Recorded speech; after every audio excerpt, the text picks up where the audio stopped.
Gasp. I just realized that the I have the space behind me looks really weird.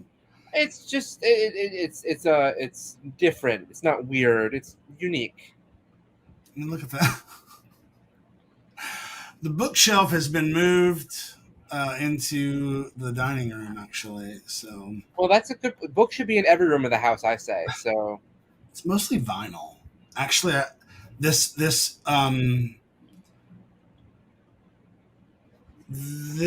has what few books I'm keeping are still on the bookshelf, but the rest of the books are being sold or donated. So, I'm also thinking of selling a lot of my books. well, you have a lot of valuable books, though. I wouldn't say that. They're just Well, let's just say that the quantity of books that you have, my guess is if you took it to if you walked into a comic book shop and said, "Hey, let me unload these graphic novels and comics," you could probably walk out with about $400 or $500. I mean, that would be lovely. That would be a full day of shooting somewhere. So If you wanted to try to sell them on your own and put them up, like on Facebook Marketplace or something, you might get a little bit more money. but no time. Right. So otherwise, you just walk in, and that's what I did with the comics that I no longer needed, and that was a lot.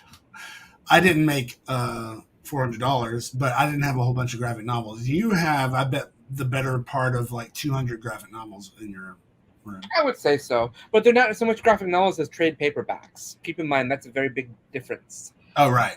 A trade paperback is kind of worthless at the end of the day. But I have a lot of them. I have 6 or 7, well, more than that. I have probably about 12 boxes worth of graphic novels. So That's really cool.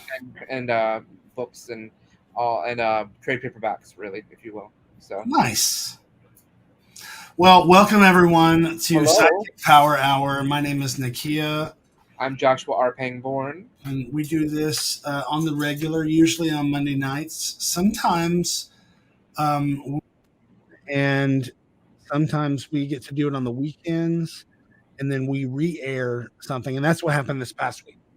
Yes, we had some special guests. Well, one special guest from across the Atlantic and a couple of countries over. So from there. So in order to make it easier for them, we've scheduled a show on Sunday, and then we got to replay it for everyone on Monday, which was nice. Yeah, and if you want to check that out, all you have to do is go over to YouTube, to the SideKick YouTube. It's youtube.com/SideKick Productions, or you can also go over to sidekickpowerhour.com, and it should take you to the playlist. I think it does. I'm pretty sure it does. If it doesn't, we'll fix that before the end. Find out right now. Yeah, we'll fix that before the end of the night. And tonight we're really excited because we have some of the guys from Monster Makeup are going to be joining us. Yes. We'll be joined by MJ, Ryan, and Brandon. And I don't know about the cat. I don't know if that's a flirkin or if this is Brandon's actual, like maybe the cat is in charge and it has possessed Brandon. I don't know. It could. There's a lot of things. It could be a familiar. It could be Brandon could be a witch, and this could be his familiar. So maybe so. We have a lot of questions that we will be able to ask once we find out. But we have some people in the audience already watching us. We've got our good friend Bloodshot Bear. Good evening to you too. Good evening. Good evening. I hope you had a good weekend too. I had a very busy weekend. I think Nakia did too. Yeah, moving. So all of that. The other night, Robert was like, I just don't know. It'll take like a couple hours. It's technically not even done yet. It was a 2.5 day job of removing all of the stuff, going through it, and deciding, okay, am I going to keep it? If I'm going to keep it, where the fuck am I going to put it? And if not, then it needs to go to be sold or donated. My problem when I go through things is I then start to read them Same. and then I'm like, oh, I'm going down this memory lane, and this is my favorite chapter. I'm going to reread this chapter, and then before you know it, the day is just gone and left me. I But found a lot of really wild memories in those things. I found a concert ticket from a Guns N' Roses show that took place in Birmingham, Alabama, um, at a dog track or a horse track, one of the two or both, um, where it was really, really wet and very, very muddy, and our car broke down and we got stuck there that night. Um, I found a newspaper clipping where I had been uh, chosen and selected, whatever, as a new member of uh, the Rotary Club in Fort Payne, Alabama. I found things that had been given to me, like from the Recording Academy, from doing mentor sessions and stuff. But I also found like parts of my 12-step work, from over the course of a ton of time. A lot of stuff that like that I knew that needed to be shredded. That's very personal.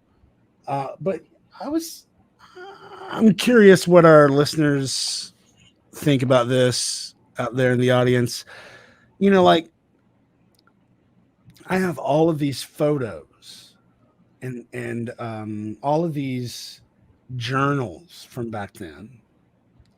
Like the question I keep asking myself is, why am I keeping them? Right? Like if I'm not accessing them on the regular, like why do I keep them? Should I put the effort in to digitize them and then have access to them that way, or and then somehow utilize them in my work, or well, the photos, I mean, you could just easily send them away, and somebody will digitize them for you. this is true. And I was talking to my friend Cooper about maybe just letting me pay him to like sit there and just scan all day, And then your journals are going to be necessary for when we make the biopic about you. I don't think. Well, I tell you what. Since this is the place to pitch new sidekick projects, I will say, having some kind of biopic helmed by Joshua R. Pangborn, I think would be pretty rad. I will write it. I will helm it, and I will also star as Nakia. I just don't know how we'll pull that off. Because there was no, I don't know. So much of my story is very dark, and You're right. I really like light and fluffy stories. So. Well, it's really heavy. I can't remember when we were looking up. For those of you who don't know already, I'm going to be coming to New York City at the end of this month for a weekend, and Joshua and I are going to be shooting some things for stuff that he's working on right now, and then we've been discussing shooting a music video for one of my songs, and it's called "I've Got Something to Say," and I think, and we may change the title later, or I may change the title later. But wait, where was I going with this? You were talking about how dark your life is. Oh, and that's so that's pretty. That's like dark, photography. That's like whatever, but I don't know. Well, I can always make your life story light and fluffy if you want. We can make like a Disney biopic. Like it just needs to be like the Weird Al biopic with Daniel Radcliffe, but if I'm making it, it's gonna just be super queer and campy. So that's what's gonna happen with it. Right, so right. I pause there. John's in the audience. Hi, John. Hi, John. Welcome. Muru's here. Hello, Muru. Hey, Muru. If you're just joining us at SideKick Power Hour, oh, hello. Welcome. I think Sharul, hello. Welcome. So See, nice this is why it pays for you to work the language. So what? I think this is their first time visiting us, or at least commenting. So Well, they're commenting from Facebook, so welcome. You could be at the SideKick Facebook, you could be at the Twitch, you could be at the YouTube.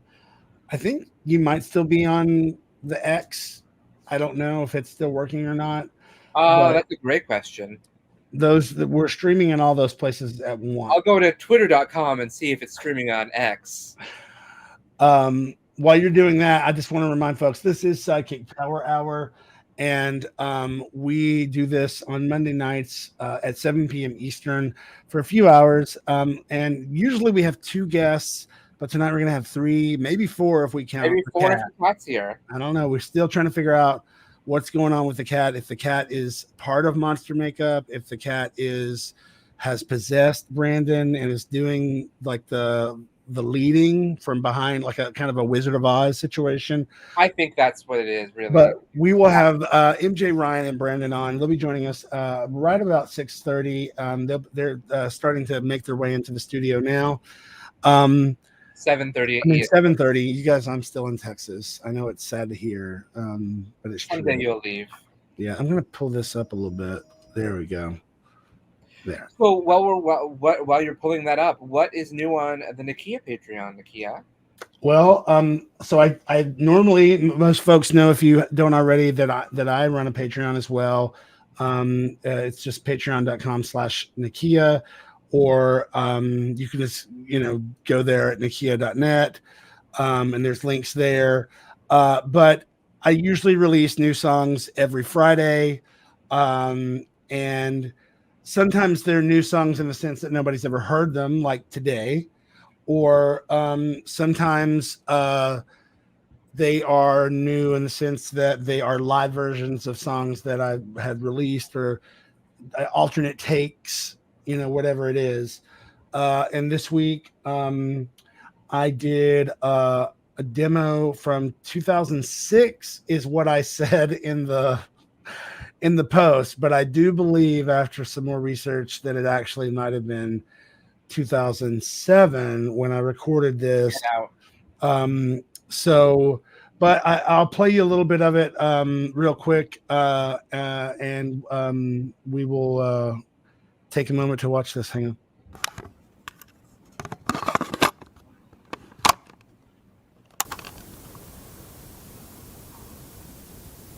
You always cross the road when the light is red.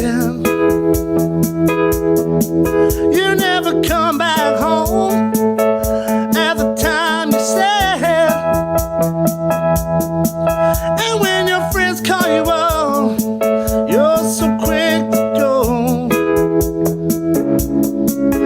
You're a jaywalking fool, you're leaving me alone.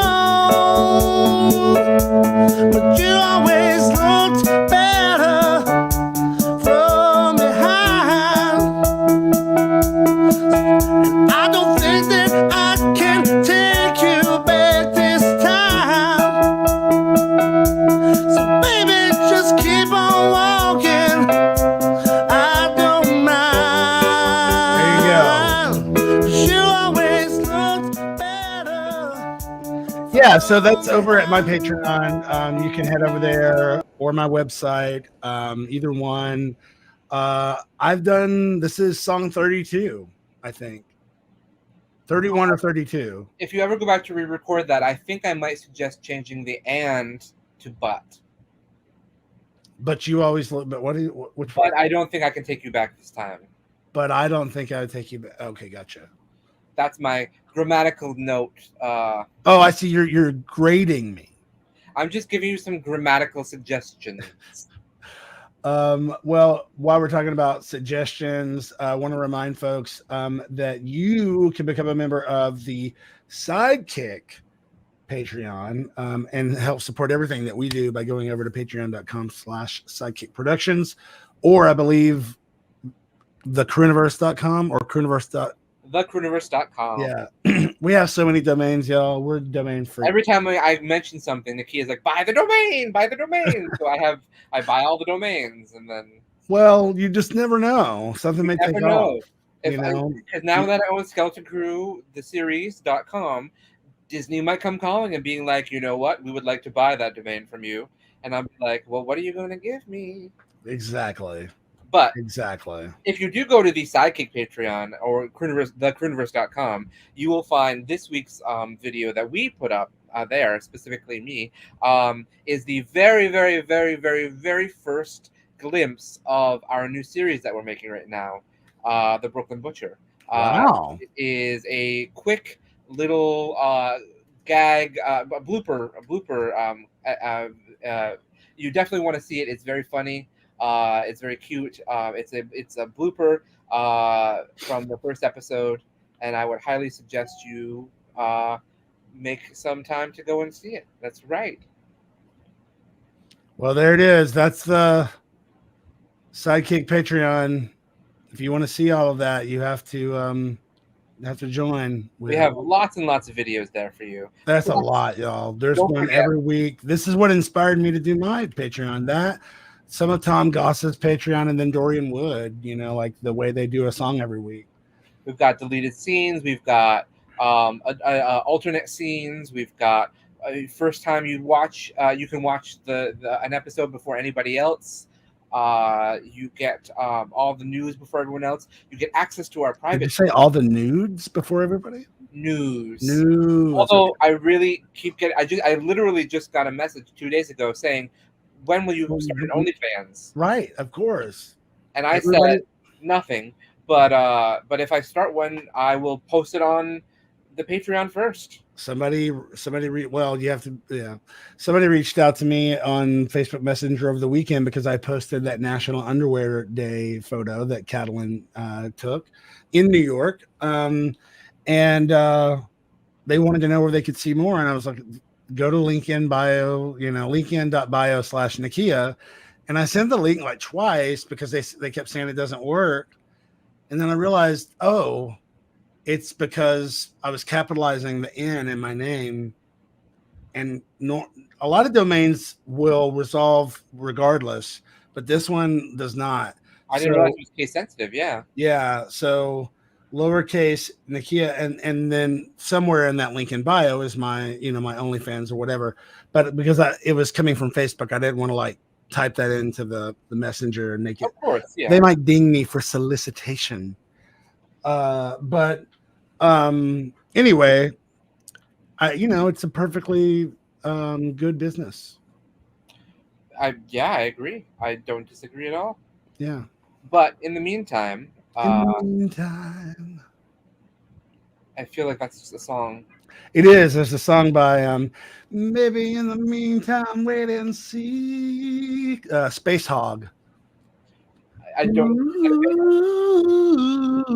90s song, and it's in the movie Guardians of the Galaxy, Volume 2, I think, or maybe actually Volume 3. I think Volume 2 is the one I've only seen Volume 3 one as well. So I guess I need to see both of them again. I've seen Volume 1 a lot. So right, they're great movies. They're very fun. They're probably some of my favorite movies from that world. We've got the Big Web Project here. Hello. Nice. Yes, and you saw. Did you see any movies this weekend? This weekend, did we see any movies? No, we did not. No, we what little bit of downtime we had this weekend, we saw House. It was not great. The TV series? No, we saw Houses. Oh, they weren't. Okay. One house we saw on Friday, I swear I would have put an offer in, but we got home and it was already off the market. I was like, oh my god. And then at night when we had free time, we just we watched the Great Bake Off Professionals new season. You didn't watch Drag Race Down Under? We have not seen this episode of Down Under. No. I need to see it. We'll probably watch it tonight. Big Web Project shocked you, did not? Oh no, we saw Barbie the week before. I am one of the only people in the world who has not seen Barbie at this point. I just haven't had time. I've been busy filming. I've been busy making horror TV series. So well, that's true. You need to see it and Oppenheimer. They're both great. I might go to Barbie this weekend. Okay. Oppenheimer, I I'm not rushing to see it. I wish you could see it in IMAX. It was so good in real could IMAX. see it in IMAX. It plays in the IMAX theater. So. All right. Well, when we come back after this break, we're going to be joined by the Monster Makeup crew, MJ, Ryan, and I think Brandon's going to be here tonight too. And we're going to learn about this mysterious cat leader here, or maybe this is a cat hostage. You know, I mean, the Brandon's kind of giving like Patty Hearst vibes, maybe. You know, so we'll see. But we will be right back in just a moment. Take a moment to enjoy this little gem that we created last year. Okay, money shots, go boys. 2 minutes, places. I can't believe I let Hunter talk me into this, especially along somebody like you. Dad, what are you doing? You know, I dreamed a lot of things when I was in that coma for 6 months. One of those things was you, Anthony. Cut! I think we got it. Got it? Yeah. Hi, my name is Joshua R. Pangborn, and we are SideKick Productions. We are an independent production company dedicated to telling queer, fat-positive stories. Oh, thank you, Yolanda. You're welcome, sweetie. Oh, could you get ready for the next scene? Yeah, but can somebody tell me where that dildo water pistol is? Oh, I saw it. I'll show you. We're a group of mostly queer artists who are dedicated to telling the stories that we aren't seeing anyone else tell, with actors and artists who are often kept out of the spotlight.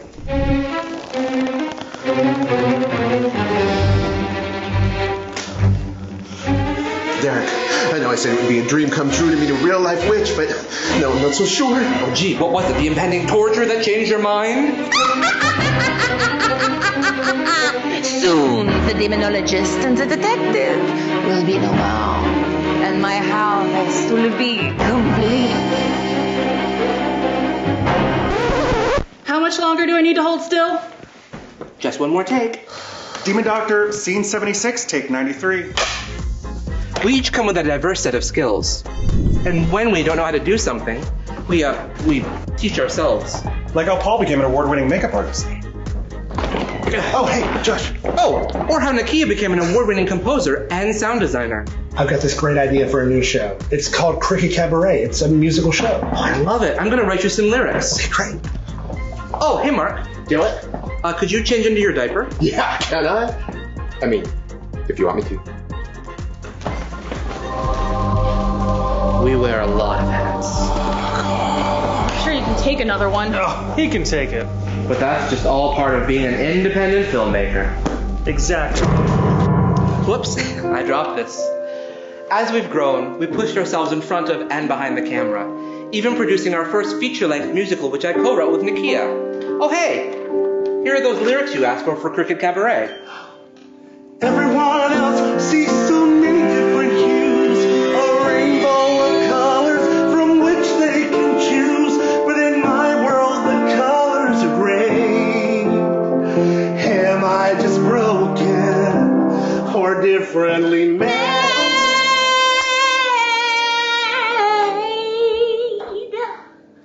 Loved it. But I have some notes.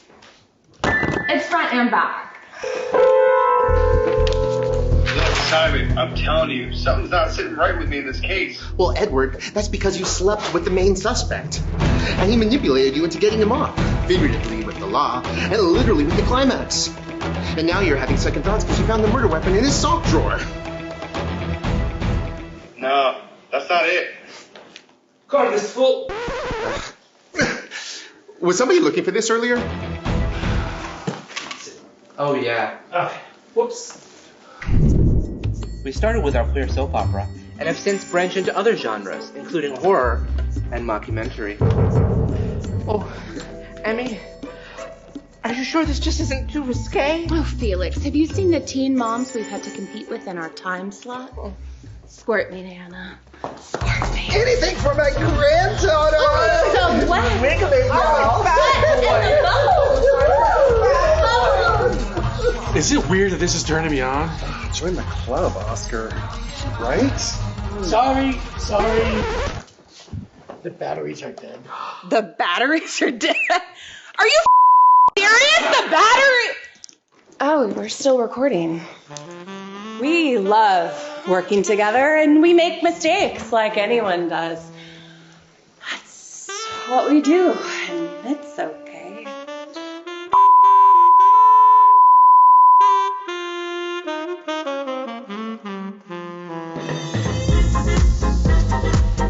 We are SideKick Productions.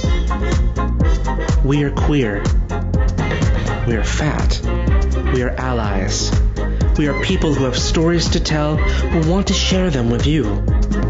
And we have so much more to bring to the world.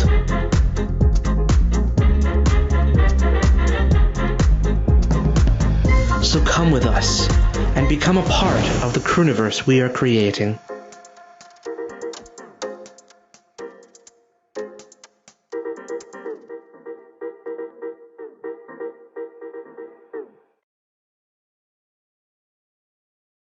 There's so many domains. Oh wait, I still have this other thing turned on. Down. What? That's There we go. Okay, there we go. Okay, now we're going to be joined not by the, we're going to be joined by these guys. very, very well, good, great intro. Great. Yeah, I know. I'm killing it today. Hey, Hi, every you guy. guys. Welcome. Hey. Howdy. Welcome. Thank you all for joining us tonight. Yeah, thanks for having us back. We are thrilled to have you back. A lot's been happening for you all since we last saw you. So, Yeah, was that last Halloween that we did that episode? yeah. Wow. It seems like it wasn't that long ago, but because we shot the episode in advance, didn't we? Yeah. Yeah. Yeah, that's right. Okay, yeah, that's wild. I can't believe it's been that long. And since then, you've had a whole film debut. Yeah. It took a while, but we finally got it out. You had started working on it then, I believe. When we saw you last. Winter prior to that, yeah. Yeah. Yeah. We thought we were going to be done with it in like a year, and it ended up taking more like 2 years. It always goes way longer than you think it is. You guys had a movie premiere too, right? Or it's you guys are completed Taste of Youth, right? We are on post. We're almost done post. So nice. We're reaching that audio section of the post production. So, that's the worst section. That's why we make Ryan do it. We are definitely going to be consulting Ryan too. So yeah, absolutely. No, but so for everyone who might not be familiar with you, if you didn't tune into the last episode, this is a Monster Makeup Company, and they are most well known, I think, at the moment for their first movie that they did together. Do you want to tell us a little bit about that movie? Yeah. It's called Death Drop Gorgeous. It came out in 2020 or 2021, somewhere in there. But yeah, it's our campy drag queen slasher that we just kind of tossed together. That it kind of took off. We got a little bigger than we thought it was going to get, and it's now on Shudder and Tubi, and yeah. But it's it's fun. I heard about that I was hearing about this movie for a very long time before I found it ever able to find it and watch it. But everyone kept all of like horror Twitter was like, this movie's amazing, and I'm like, well, how do you watch it though? And then I was like, oh, it's on Amazon, I can finally watch it and rent it. Yeah, it was like it went from being hard to find to being like in every major spot that you needed it to be. I hope the landscape changes for indie film at some point with this stuff. It's really frustrating. Yeah. There's so many awesome films out there that are just trying to like get onto something, and there's really nothing to get on. So yeah, hopefully that changes in the next couple of years. Yeah, and obviously for folks at home who are watching now or who might be listening to this once it comes out as a podcast, even though we are in the middle of the WGA strike and the SAG strike. These are indie productions, so otherwise we wouldn't be able to be up here promoting this sort of stuff, obviously, because those folks are unable to. But because it's indie, you also have so much insight into how the soup is made, because you're literally buying the ingredients and making it yourself, So when you think about what you learned from your first feature. What do you think was the thing that really helped you the most in this new one? The thing that helped us the most, or even just that you remember, like, oh, we did this last time. Right. I feel it's so interesting because like Saint Drogo, I feel like was just as hard, but in completely new ways. Like the stakes weren't high with Death Drop because it was we'll just go as far as we can and hopefully it at least makes it to YouTube was like kind of the goal, and then it went so much further than we expected. Like Brandon was saying. So Saint Drogo was almost like we wanted to apply the things we learned. And so the stakes felt a little higher for me. And it was also filmed mostly outside in the winter in P-Town. So it was like there would be like 30-degree days sometimes when we were filming. So yeah, I feel like I learned that everything takes so much longer than you think it's going to take. But I was also reminded, I almost forgot that, and then was reminded as we were doing Drogo, like scenes that are like, I don't know, 45 seconds long would take like 3 hours or something. So that's what I always try to remind myself.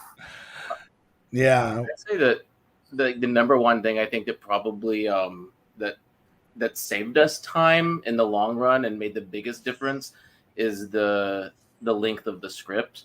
So whenever you guys were writing the story, I think like because with the Death Drop, if the original script was like what 100 and something 25 pages or 130 pages, and then when you film it, we have like 2.5 hour long rough cut, and we need to cut off 45 minutes. So that was just like it created its own like huge headache for us for like months. We were dealing with this issue, whereas now when we finished filming, we had like a 60, 70 page script. So it came out to be like around 75 to 80 minutes in the first cut. So it was like, oh, we don't even have to worry about like length, you know? Right. If anything, we were like, maybe we could add something here. Like a lot more wiggle room, a lot more breathing room for like shooting, not having to like think about what's fat, what do I need to trim, like that sort of thing. And so, yeah, that was the biggest thing I think for me. Wow, that's a very important lesson, and it is one that we have been learning with the feature that we've been working on, which is called A Taste of Youth. Because how long was the script? How many pages? It was only about 90 pages. Nice. Yeah. Normal movie length. I mean, yeah. But then the actual edit, the first rough cut, was about 2 hours and 15, 20 minutes. Yeah. And I'm like, how did this happen? Where did all this come from? Yeah, the whole like science of like a page is a minute is like not. I don't believe that. I feel like a page is like a minute and a half to a minute. Yeah. 45. Especially in something like horror where so much of it is drawn out and tension building. You don't want to rush it. So those 45 seconds might only be like two lines on a page, but it becomes a 45-second to a minute scene. So it's like So that's been our fun too right now, is we've been learning to cut things, and I've been very painfully killing a lot of babies, but figuratively, everyone who's listening, not. Brandon, what about you, Brandon? What is something that you learned from Death Drop that you brought to Saint Drogo? I think just like having a smaller cast and crew. I mean, we were kind of coerced into that because of COVID. We filmed most of this during COVID. We had to keep it small just because of regulations. We actually had other people read for the roles, but like at the end of the day, we just couldn't have that many actors on board. But like with the amount of like reshoots we had to do and stuff, it saved us so much time just having Mike and I play the lead. So I think like kind of like going forward, I think I'm definitely okay with like having a smaller cast and crew. Having a cameraman with us finally for this movie was great because we didn't have one for Death Drop. It was kind of like I did most of the filming, but I was also acting in it too. So it was nice to just kind of have that off my plate. But yeah, I think with our next one that we're going to work on, we're going to kind of keep it within our like monster makeup universe. So there'll be a lot of familiar faces again too. Oh, good. Yeah, that's really great. You brought up your monster makeup universe. I wanted to pull up. Is it okay if we share this? Yeah, for sure. Absolutely. Yeah. This is on your homepage for monstermakeupllc.com. And I I think it's a little video that you guys put together about monster makeup. So let's take a look.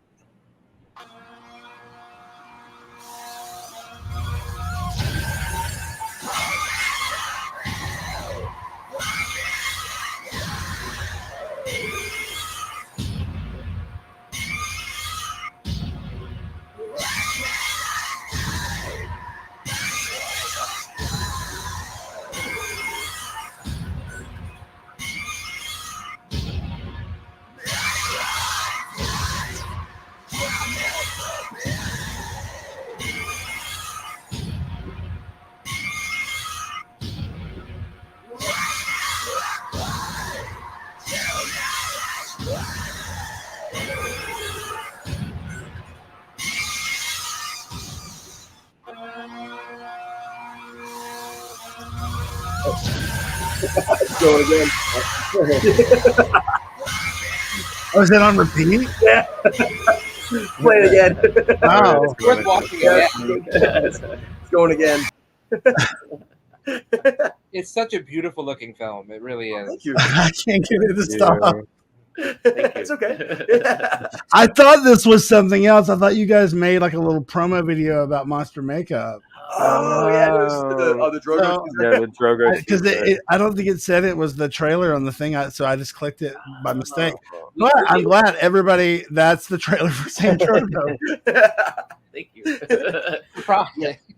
And I mean, it looks like if I didn't know you guys and I didn't know who you were already, then I would be like, oh, is this a new movie from A24? Or like, I mean, it looks really well done. So I'm really excited about it. Oh, thank you guys. Thank you. Yeah.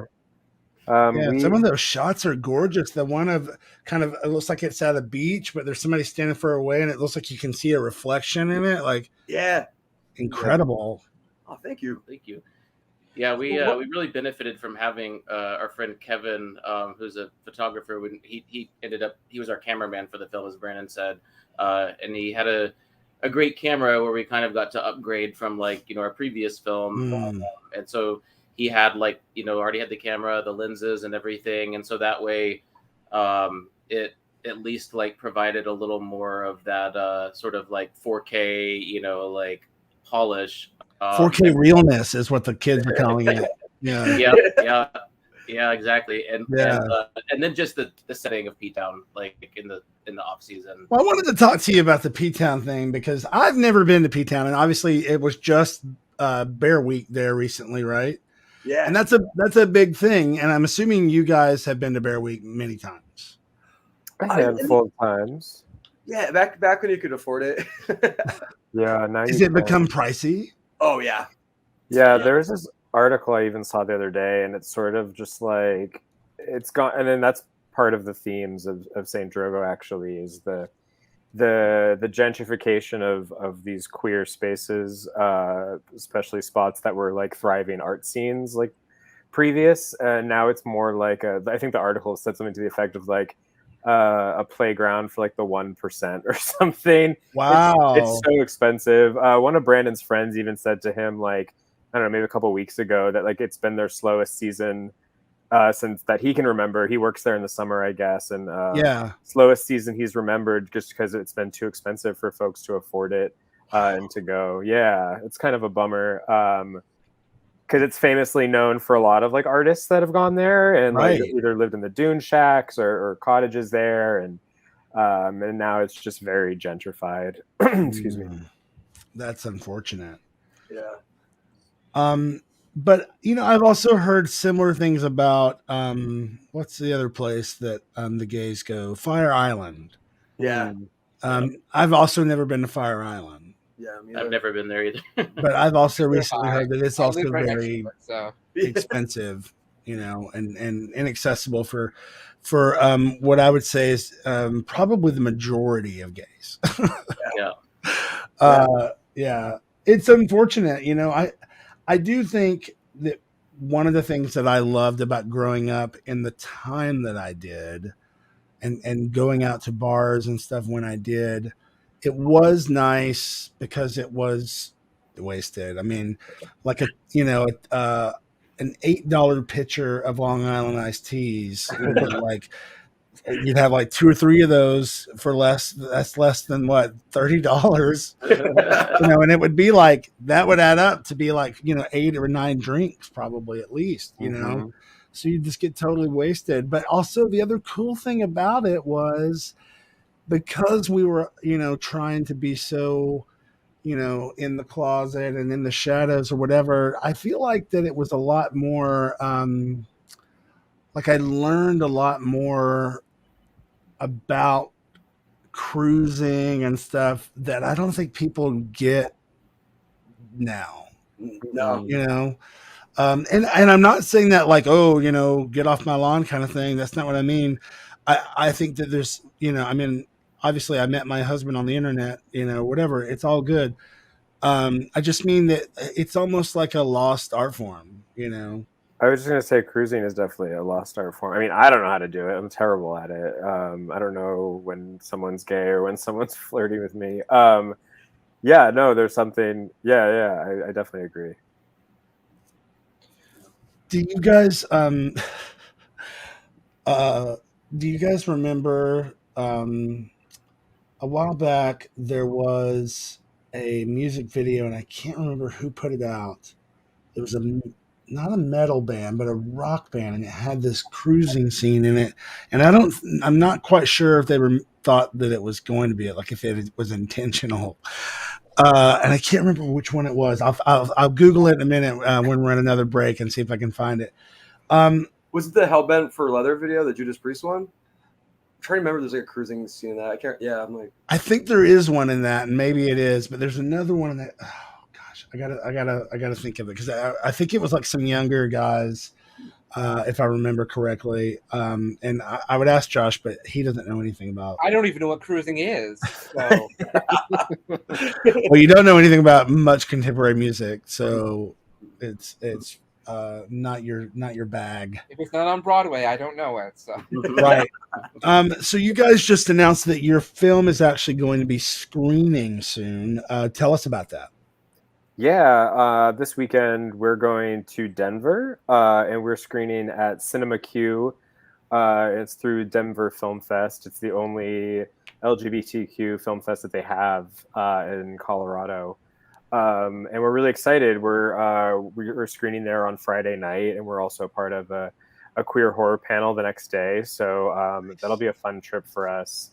And if anyone's listening that's not in Denver, we're also technically streaming through Popcorn Frights, which is based in Florida, but we're only in their virtual program. And so from the comfort of your home on Saturday, you could watch St. Drogo. Well, you could watch Death Drop first, and you then watch Death Drop first, and then if you want to like double feature it with St. Drogo, that's available on Saturday. And I think it's going to be up for like 48 hours, and you have if you buy the ticket, you have 48 hours to watch it. So you can watch it Sunday if you'd like. Nice. Yeah, that's exciting. Tell us a little bit more about St. Drogo. What was the inspiration for it, and what's it about? So the inspiration was so we wanted to do something a little bit different. Like the three of us are fans of like dark horror and fantasy horror and folk horror.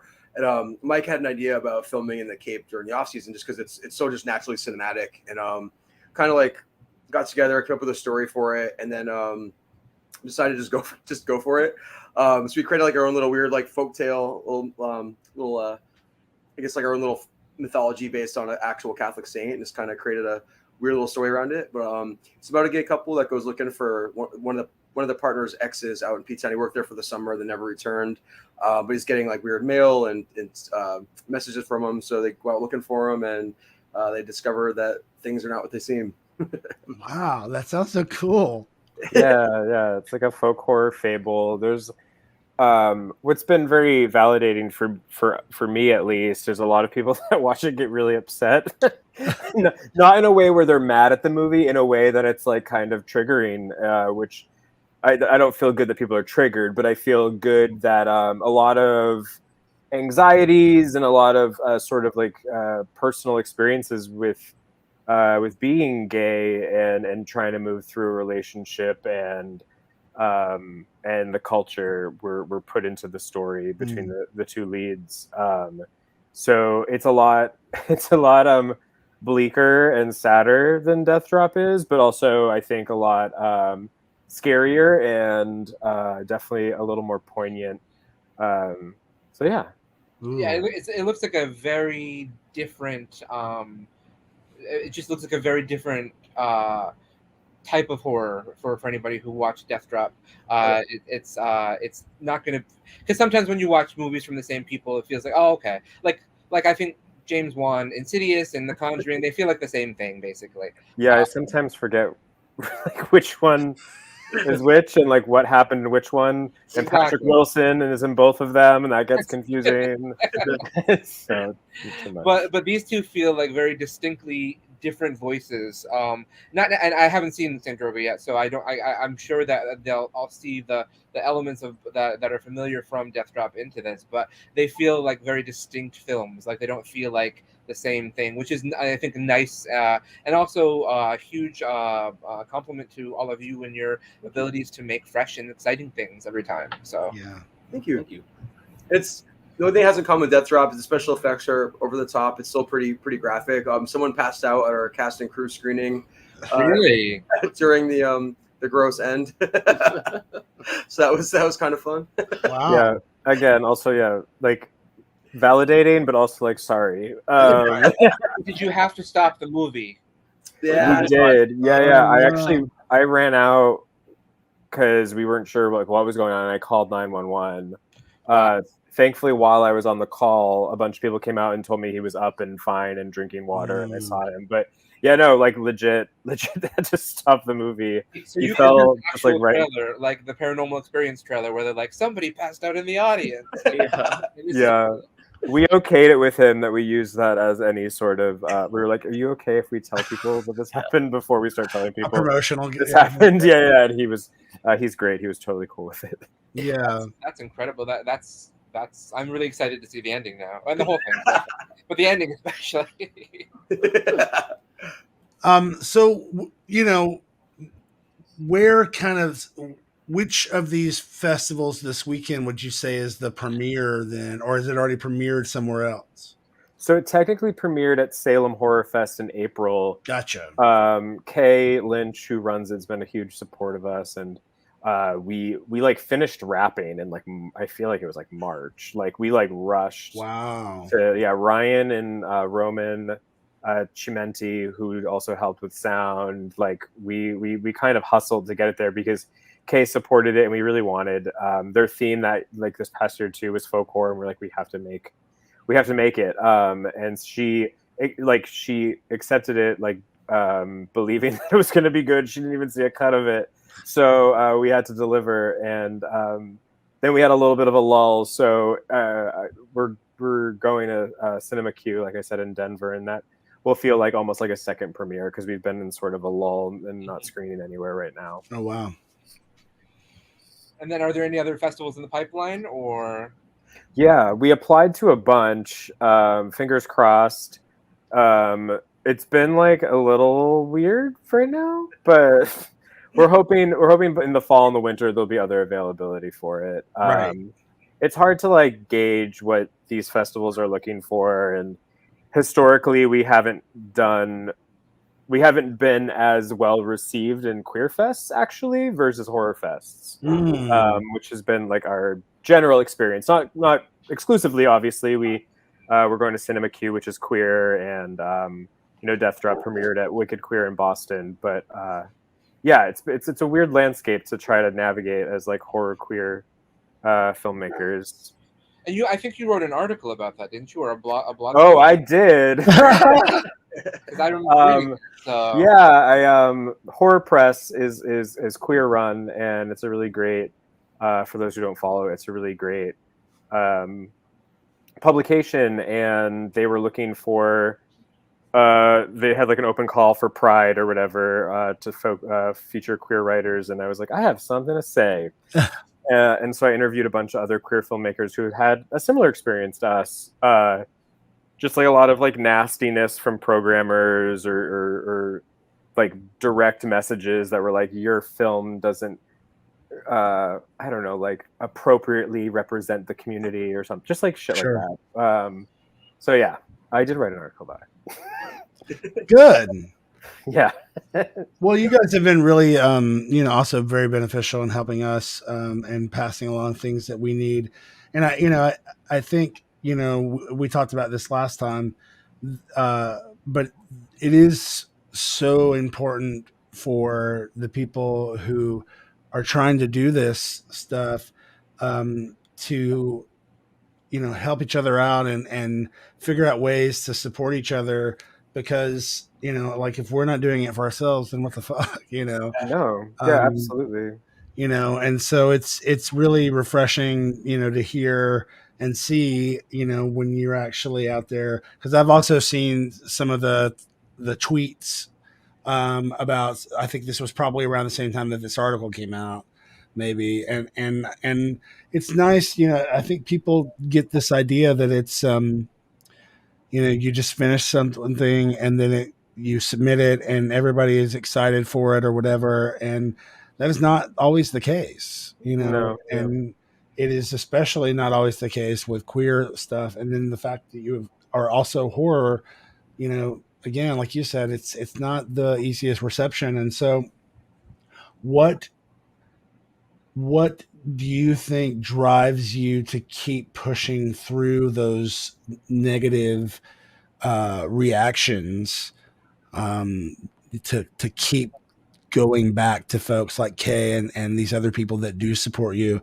Is it just that love and support is kind of outweighs it, or is there something else that pushes you? Well, I think it's just I feel like for the most part we've had more positive experiences. I think just as humans, like the negative ones stand out more, and for some reason they hit us harder emotionally. But I think that the drive we still have is just like, I think eventually it'll find its home in its right place. It just takes a few years. I feel like we've been getting more eyes on Death Drop over the last year than when the year it premiered. So I'm hoping that also too, like with the landscape of everything happening right now with the strike and stuff, I think there's going to be a huge shift in how this is all going to go. And I think the people who are fucking it up for everybody are going to sink to the bottom. I think the people who have stayed positive and have tried to pull each other up are going to get a huge boost in what they're doing. At least that's what I hope. It's going to be an interesting couple years. But like you said, I think just keep pulling each other up. And I think it's just like we're just passionate about it. We want to like make these stories and push them forward. And I'm hoping, like, with all these strikes too, I think another thing that's happening is a lot of these festivals are in it for profit. I hate to say that, because it's like the least you can do is like give you an email back explaining why your movie didn't get in. So it's just kind of disingenuous. Like a lot of them have like the fees are expensive, and I know it takes time for people to sit and watch these films. It's not like a charity service. Right. It would be nice to get some sort of feedback, if anything. Like, we just paid you a fee, you watched our film. Like, so it's kind of crazy. So I think like people are starting to get privy to this. I have some other friends that are horror filmmakers that don't even do the festivals at all. They'll like, they'll be like, there's like a handful of ones that they want to be in, so they'll submit to those, but they don't really give a fuck about them, and they self-distribute. So I think the landscape's changing, and I'm really hoping that we can, as indie filmmakers and indie art, indie artists, we can like keep pushing this stuff and try to find different ways to make this stuff work for us and at least make some kind of income on it. Yeah, for sure. I know exactly what you're saying. I mean, I made a conscious choice this year to submit to fewer festivals because I was just getting tired of paying the fees, getting in, but then nothing really comes out of it. It's just like, you got in, bravo, you can put this laurel on your poster, and then I'm like, well, shouldn't I get something else at least? Like somebody saying, hey, I'd like to talk to you more about your shows. I don't know. And then there's just festivals that just never let us in, no matter how many times we submit to them, and we're doing a great job because other festivals love us. So it's like why continue to waste your money on things that people don't respect you or feel reciprocate the love that you have for your work, and just find the homes that like it, basically. I think so. Yeah, absolutely.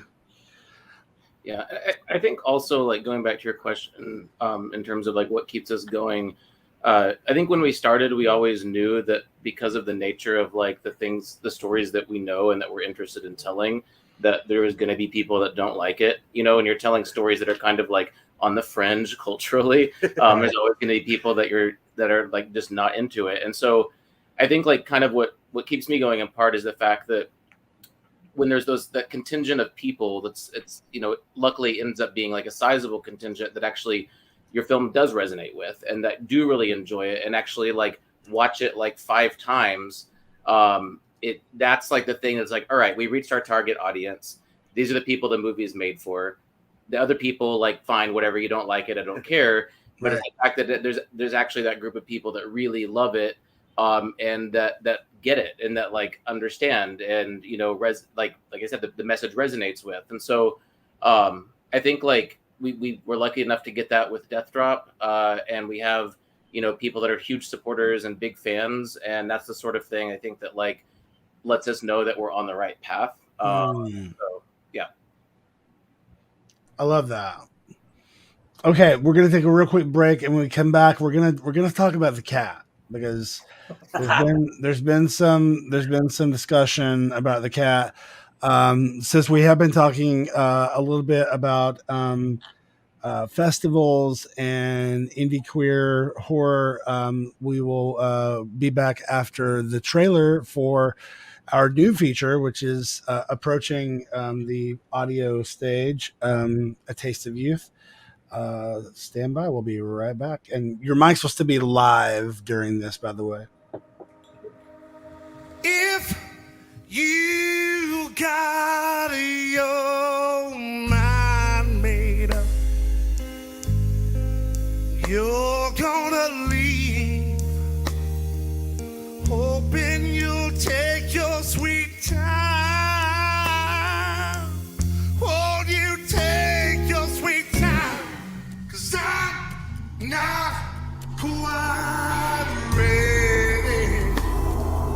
Give you up just yet. I got more love to give. So much more love to give. Won't you please slow it down? Turn around. Don't you go running all over town. Won't you stay a while? Baby, won't you stay a while?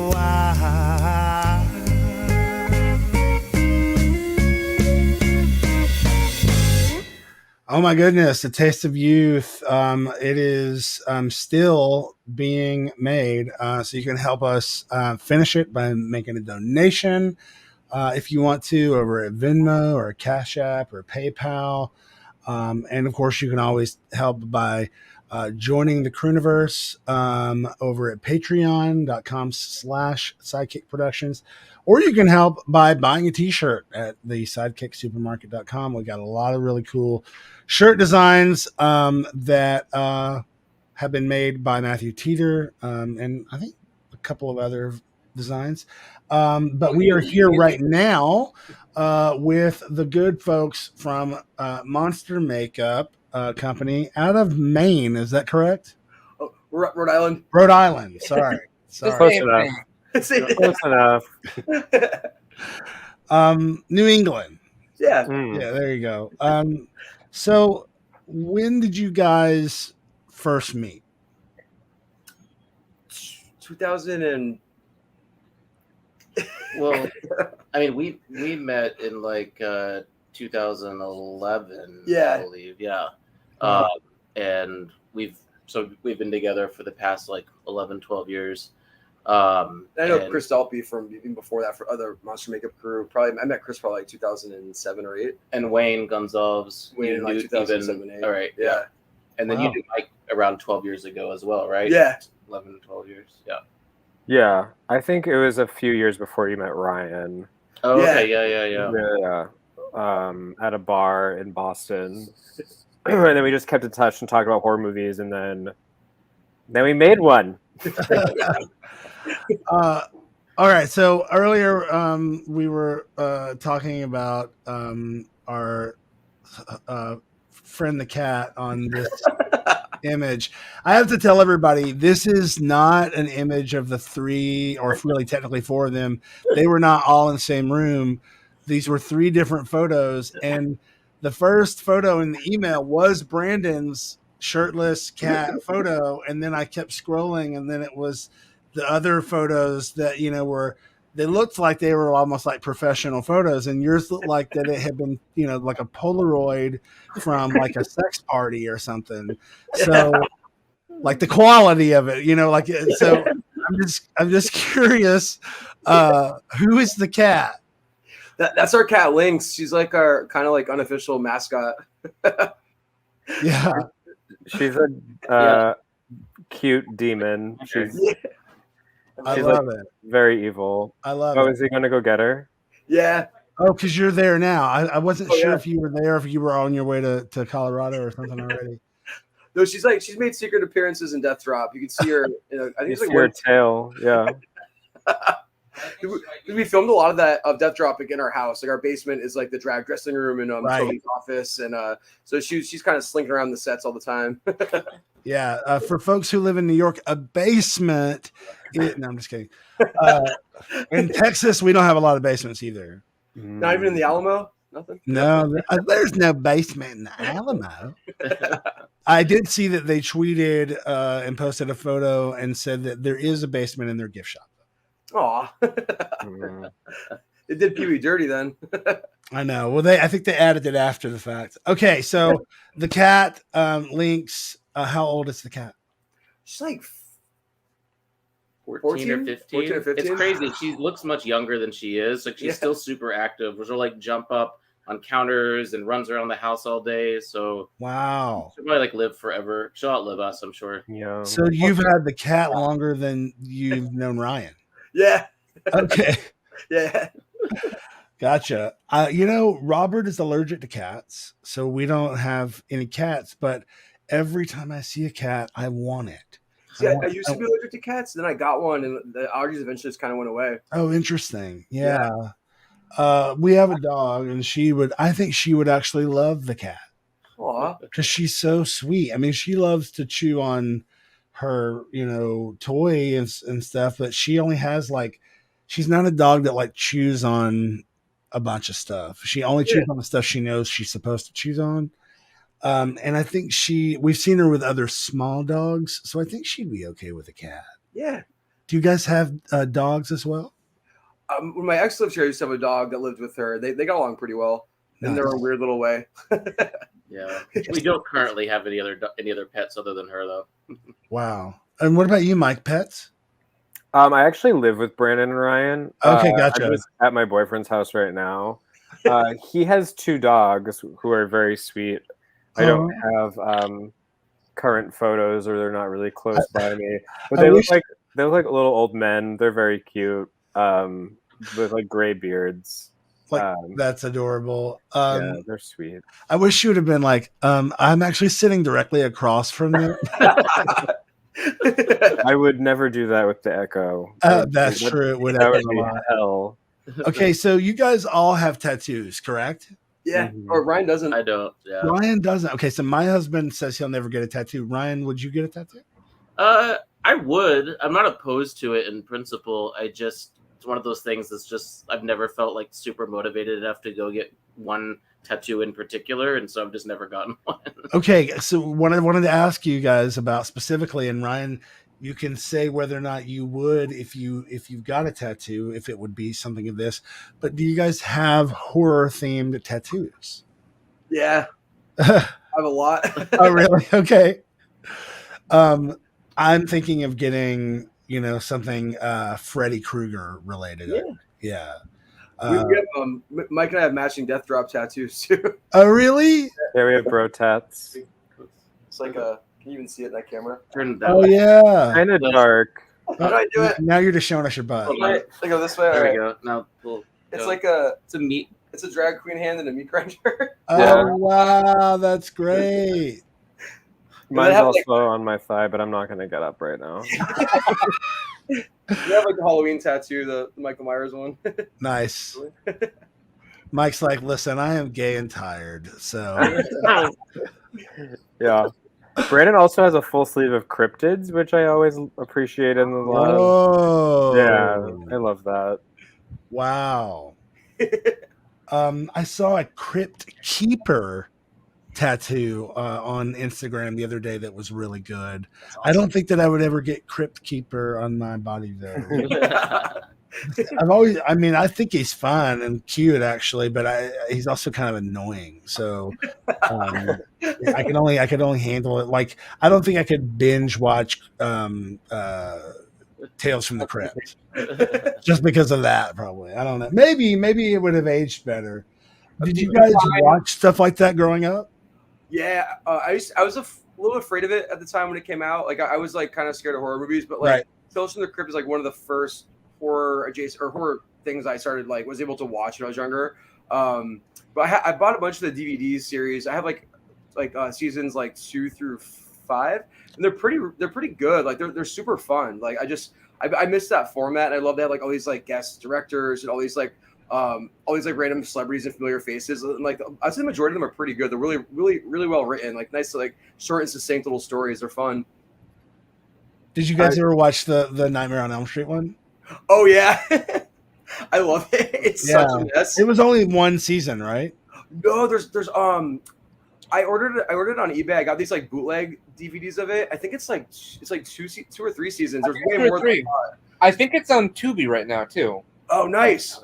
Is it? Okay, I gotta watch Or that. it was on Tubi at one point. I don't know if it still is, but they're so crazy. It'll probably make the rounds on there again if it's not there. I feel like those like every other month they kind of go on and off.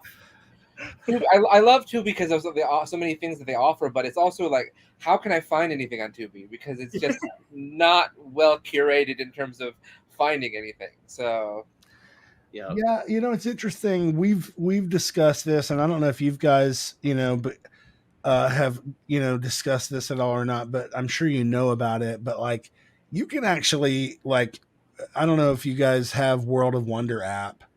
Oh yeah, I think our Roku. Yeah. The World of Wonder app is their back end is basically Vimeo.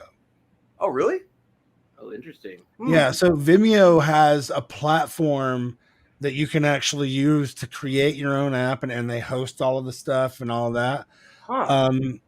And it's something that Josh and I have discussed doing. Is essentially just creating a SideKick app. Yeah. But if we were to do that, in the same way that we bring people on for SideKick Power Hour to promote that, I think it would also make sense to be like, we're going to have a SideKick Power Hour or SideKick, app movie festival, where we play other people's movies and stuff too. So that'd be awesome. It's very expensive and time consuming. But the truth is SideKick really, and this is one of the reasons that I brought it to Josh when I first found out about it, is he already has all these 70 hours of television. Not quite. I have close to only about 50. So only about 50. That's pretty awesome though. That's a lot.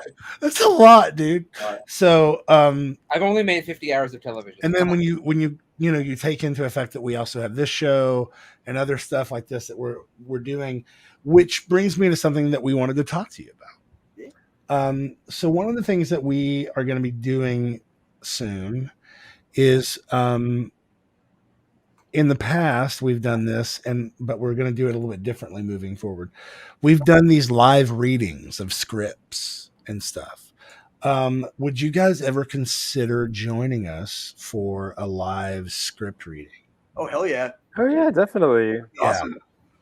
Great. And when we do it, we're going to actually put out a call because we want people from the Crooniverse and fans to also, have a chance. So we're going to have at least one, maybe two, like roles or cameos or whatever that are actually people that we've never met that just audition from, online. So that's great. Yeah. Do you have any ideas of movies you want to do? Well, there's so many to choose from that I think that we could spend an entire season just talking about which ones to choose. But I think that some of the more like obscure things would probably be more up our alley, as opposed to some of the the more traditional things. But I could absolutely and would probably vote for, to start with, Nightmare on Elm Street 3, Dream Warriors. As far as like mainstream, like, horror, whatever, because it's just, I know the obvious thing would be to go to 2, but I think for me 3 is where like I've like first saw myself in horror. Yeah. Like I didn't quite catch the references in 2 yet. I wasn't knowledgeable enough to do it, but I felt like one of the outsiders who could conquer something in the Dream Warriors. Oh, hell yeah. Yeah, so that would probably be my first pick for mainstream. But what about you guys? Oh man, that's a tough one. I definitely agree. Like obscure or like old school 80s or 70s campy stuff. Yeah. Oh man. I would probably choose something that's really like dialogue heavy. That's like quick, just so people can get like really sink their teeth into it. Yeah. Like something that's like very back and forth, but also I don't know. Yeah, something that lets people play a lot of like I don't know, wacky characters or something, or 100%. What'd you say? Portrait of a Lady on Fire? Maybe for like a sleep app or something. But it was like audio sleeping apps. Right to sleep. That first Scream movie has a lot of that kind of backward and forward, really, really fast dialogue stuff. I'm trying to think of other ones that really do. Josh, what about you? Have you thought of that? I mean, I would think something like Rosemary's Baby, or because you can have a lot of really fun with the characters in it, especially the neighbors. The neighbors. Then I mean, something more contemporary, maybe Hereditary, because that's a lot of very juicy dialogue. Showy, yeah. Really juicy That's dialogue there. So. Good idea. That's true. Or what was the one after that? Midsommar. Midsommar. Yeah. And so we can just have everybody on the screen all screaming at one time. A really funny one, modern would be buddies, because Oh, just yeah. all be playing. Yeah. That's fast paced. Yes. Yeah, something like that. Yeah. I just rewatched like that clip where she yells about her podcast or whatever. It was like making the rounds on Twitter, and I was like, "This is so good!" Like it's just like every choice that each of those actors are making it's great. I watched that movie on a plane too when I was flying to Texas last year. That's right. I forgot about that. It was really, really fun, and I really enjoyed it. I wasn't sure I would, but I did. So yeah, it was very, very up in the air for me. I was like, is this going to be like really terrible, and then I ended up loving it. I rewatched it and still loved it, even knowing the end. What about you, Ryan? In terms of which film? Yeah, if you were to pick one, with a group of people, including you guys. I mean, I like Rosemary's Baby is like probably, if it might be my favorite horror film, it's definitely in my top 3. So I love those characters. So I agree that I think like something like that, or something that's like, something that's campy, that's like Mike said, dialogue heavy, or that just has like crazy characters. That way you can just have a lot of fun with it. Right. You know what would be good? That's not really a horror movie, but I mean it is, but it's not. I don't think of it as mostly a horror movie. I always think of it mostly as like an action thriller almost. Is From Dusk Till Dawn. Yeah. Because the way it starts is so wild. Were we talking about that last week, Josh? From Dusk Till Dawn? Yeah. Who were we talking to about this? I don't remember talking about it with you at all. But I mean, I funny enough though, I was talking about From Dusk Till Dawn, or reading about it earlier today. Somebody posted something about it being a reverse, a movie where you would reverse, where you would be set in a bordello, and the vampires are the people who are the George Clooney type characters, and the prostitutes are the ones who would be gotcha, the humans. So right. I saw from dawn to dusk. Yeah. Yeah, because they would have to be in the building during the day to fuck. So the vampires whorehouse is open during the day and closed during at night. Karsten suggests Planet Terror, Nakia. Oh yeah. Oh, that one's really, really good. Yeah, or even a Tarantino probably would be good because he's so like dialogue heavy too. I don't know which one right now, but yeah, like you couldn't do something like one of my favorite horror movies is Alien, but I don't think that would work well because like you don't fucking see the alien. You know what I mean? Like that's right. Like, the whole thing. You can do Aliens. Aliens is a lot of dialogue. Oh, that's true. That is a lot of dialogue. Yeah. Okay, so while we're on this subject, one of the things that I've been thinking about lately, if a studio came to you, dream scenario, after the strikes, and said, "Hey, we want to pay you to remake X movie. It's a horror movie or a queer movie or a queer horror movie. Which would you choose?" This is, it's not like a, kill, marry, fuck kind of thing. It's just pick one. So I have like 3. You already know. Like, okay, let's start with you. So I would love to remake Neon Maniacs. I'd love to remake Spookies, and I'd love to remake Curtains. So they're like my 3 like movies. Yeah. I don't think I know the latter two. Oh, there's like 80s just like sleaze, but like the whole like if reading about those movies, how they got made, like it was a hot mess. Like some had like stop and start and directors changed and stuff. The stories are like really fun. The movies are kind of like all over the place, but I kind of love like how discombobulated and insane they are. But I think it'd be fun to kind of like give them a little bit of a budget and finesse them and kind of yeah. Ryan or Mike? I don't have one. I did try to write like a loosely adapted screenplay one time of Alfred Hitchcock's Rope, which is super like inherently, sometimes even a little explicitly queer, but like so many other people are doing it that I was like, never mind. Is that the one that it's one continuous shot? It's one continuous shot, and it all takes place like in one room in a New York apartment. Right. And it's about like these two characters who are, they're not even like queer coded. They're just like, read between the lines, they're like a couple, and they kill their friend, and then they put him in like a trunk, and they host like a dinner party over him. It's like it's not one of Hitchcock's most popular ones, but it's really, really good.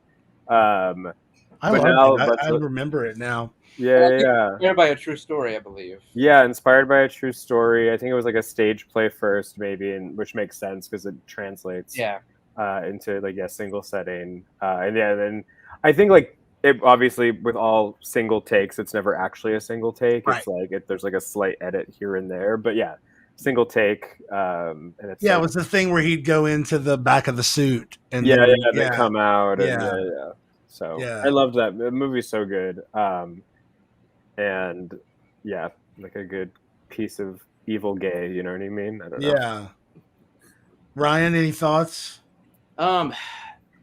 It's really hard for me to think of one in particular. I mean, so I think with a lot of movies, I think like probably our main gripe is that there's not a lot of movies that like look bad but have a great story that like I mean there are some, but it's hard to like recall at the moment. Usually it's the opposite. Like movies look great and then this is like and so if you could like rewrite the ending of some films, like I definitely might do that. Like for instance, I mean, like Barbarian, I know a lot of people love that. I just like, and I was so enthralled for like the first half of it and like the tension building and the Airbnb and figuring out like what's going on.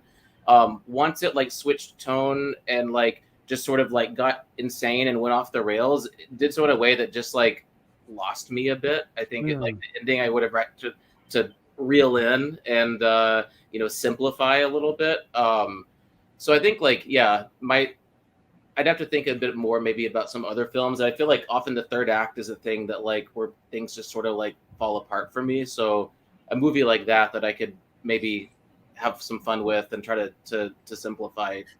Yeah, it might be something like that. I had that sort of reaction to Barbarian when I saw it because I saw it alone in the cinema, and then I watched it with my boyfriend and another friend of ours, and I knew everything that was coming. So I had more fun the second time I watched it because I was enjoying their reactions to it because they just gonna be like, "What the fuck?" Yeah. But yeah, that movie I was definitely it was better on the second viewing, I thought. So. Josh, do you have I want to remake this movie? Oh my goodness! I mean, I just have so many of my own stories I want to tell that I'm like. Same, yeah. I've got 4 features that I'm writing right now and everything. I just pitched one to Paul yesterday, so. Oh my goodness.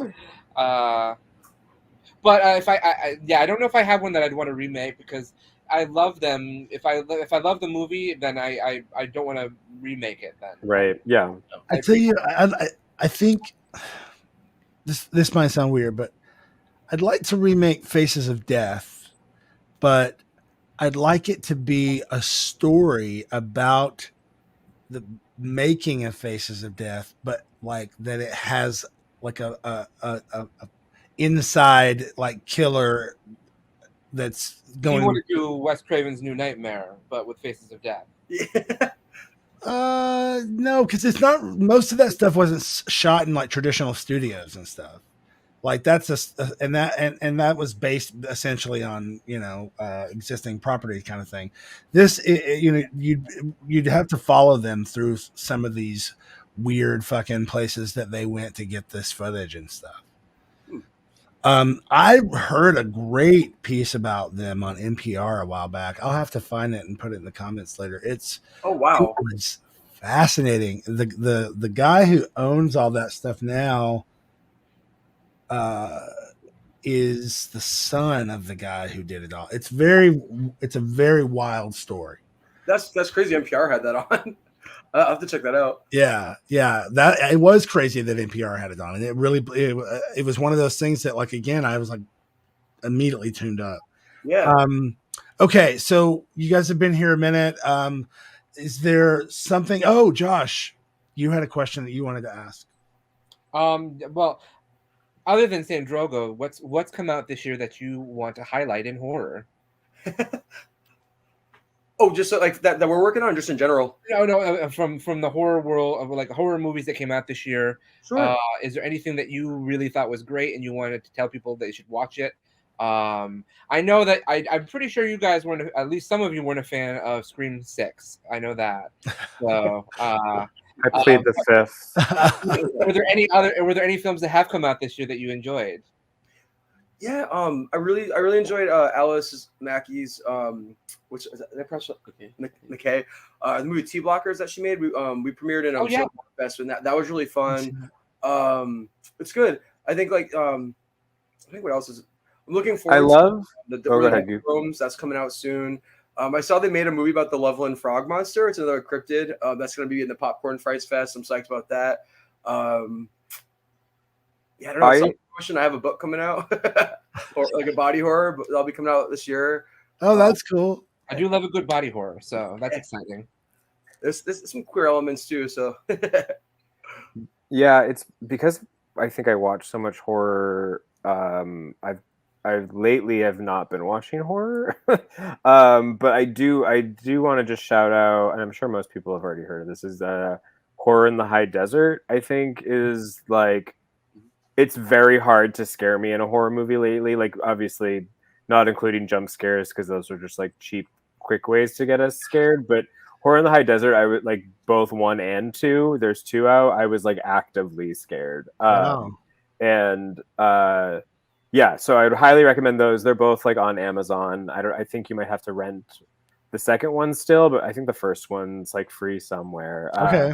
Really good found footage mockumentary, but like the actors that are in it are like crazily believable, and just is really good at building tension and suspense. So I would recommend those 2.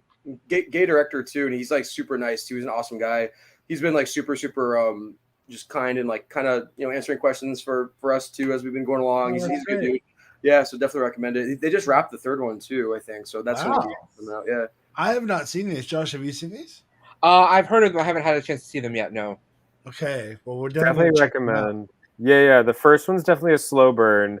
but I feel like worth the wait. The end is pretty great and terrifying in a very simple way, like in a way that's just like it almost seems obvious, but also like done so effectively. So yeah, definitely recommend. Okay, we're going to take a real quick break, and then we're going to come back, and we'll be in our last segment and say goodbye to you guys. Is there something that you can tell us about what comes after St. Drogo? I know that you are in the middle of the festival situation and, working the movie at this point. But do you already have an idea of what you want to do next? Yeah, so we wrote St. Drogo during COVID, like right kind of when it happened, and we also wrote a third script called Queen of the Rats.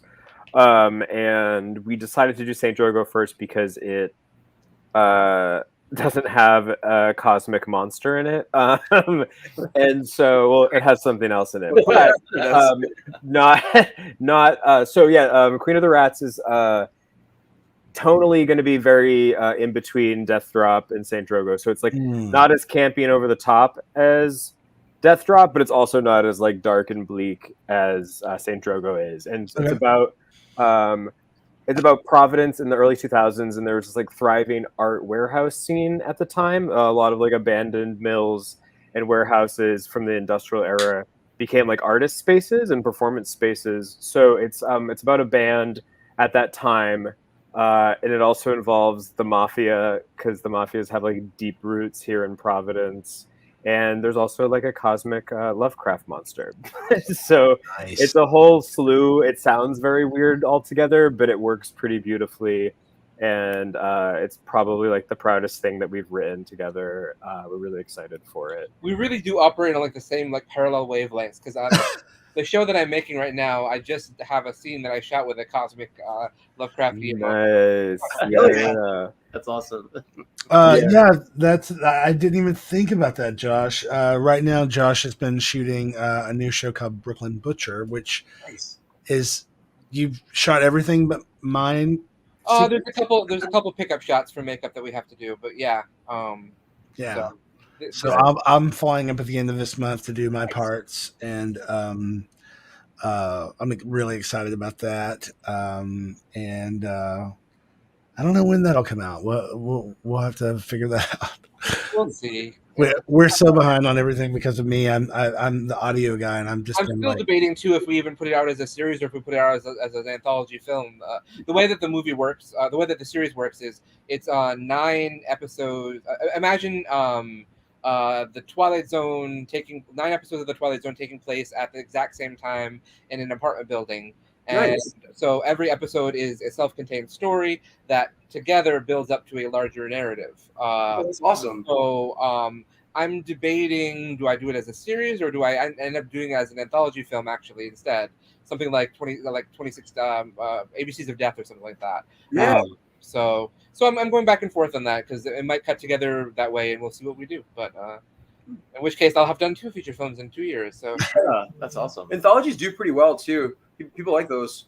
People like bite-sized little things. They're easy to watch. So yeah. But yeah. And the cool thing is that you could just switch buildings. Well, I did. So yeah. You can't tell that they're all the same different apartment buildings, but whatever. And then Brandon, you were telling us. I know you sort of snuck it in there, but that's what I was going to say. Tell us more about your book that's coming out. Yeah, so I had a couple of screenplays that I wrote that my friend Aaron is an author, and he's been doing really well. And he approached me. He's like, you know what, like you should try to novelize your screenplays. You have a better chance of getting them made into films and going the actual screenwriting process. So Aaron Brogard is his name. AB Horror. He's an amazing author. He's in the splatterpunk world. So me and him co-wrote this one. He took my screenplay and novelized it. I sat there with him, and he kind of taught me the ropes. So that we have that one coming out pretty soon, and then I have a second one that's pretty much done. I just have some content editing left, and then I'm hoping to get that one out by Halloween as well. That one's just me solo. It's a novella. That one's a horror fantasy that takes place in the 80s. That should be fun too. Wow, you are staying busy. Yeah, it's fun. I love that. Yeah. I love that. Well, is there anything about St. Drogo or Monster Makeup Company that we didn't talk about that you guys want to mention? I don't think so. Okay. We got it There's covered. a couple little surprises coming out this year. I don't know if we're allowed to mention them yet, but there might be some little things. Well, we love surprises and we love to promote stuff. So make sure to let us know when it's happening so we can tell folks and get the word out. And we want to remind people who are watching. Let me put up the website again, and that is monstermakeupllc.com. Correct. Yeah. And where can you remind people where they can watch St. Drogo online this weekend?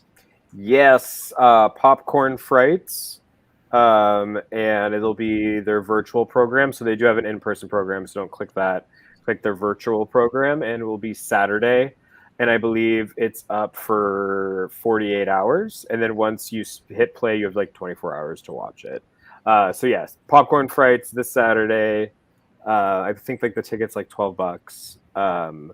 And yeah, highly recommend. There's a lot of other cool stuff in the program too. You should check out. It's a pretty big program, but there's some horror in it that you probably won't hear about if you only watch Netflix. There's a lot of queer horror in there too. I was going through their roster. Their lineup is really good. That's definitely a fest to kind of keep an eye on. I feel like they're kind of doing the real deal thing right now. So yeah, we will keep that in mind for next year then. So oh yeah, Dev, you guys should definitely send stuff to them. They seem like I think there's some queer people involved. Just looking at the roster, so nice. Yeah. I definitely want to send to Salem next year because we'll definitely be ready for Salem. So I'm hoping that we get a chance to sneak in that one. So no, definitely do it. All right. Well, we will bid adieu to our friends from Monster Makeup Company. Mike, Brandon, and Ryan, thank you so much for joining us. Say hi to Wayne and Chris. Yeah. And they're always welcome, of course, anytime. Definitely let us know when St. Drogo is going to be getting a wider release so people can see it. And like in the theater, which I think is the best way to see all this stuff. It's so cool to get to see our stuff in big theaters. It's so nice. And keep your eye out. We'll be hitting you up about this live script reading. Yeah. Okay. Yeah. I love that. That'll be fun. It's going to be a blast. Thanks again for being here. Folks, we'll be right back with more SideKick Power Hour after these messages. Okay.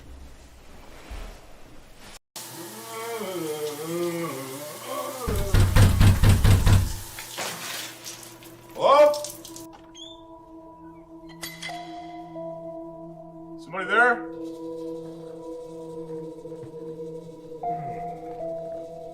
Hey. Who are you? Harvest? Yes, this symbol is on every single victim. So it's vengeance you seek. Nothing about this is fine! People don't just randomly kill. There has to be a pattern here. I screwed up big time! I can't find an answer about the scissor slasher, and I can't find an answer about what I am. That was not my Derek. I trust you. This is terrifying. But fun? Right. Okay, so maybe I embellished a thing or two on immortality. With love as well as with magic. There is always a price.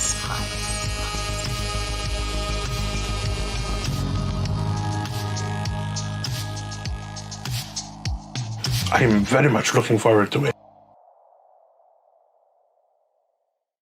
And we are looking forward to seeing St. Drogo. Don't forget that you can watch that this weekend at the Popcorn Frights Fest through their virtual program.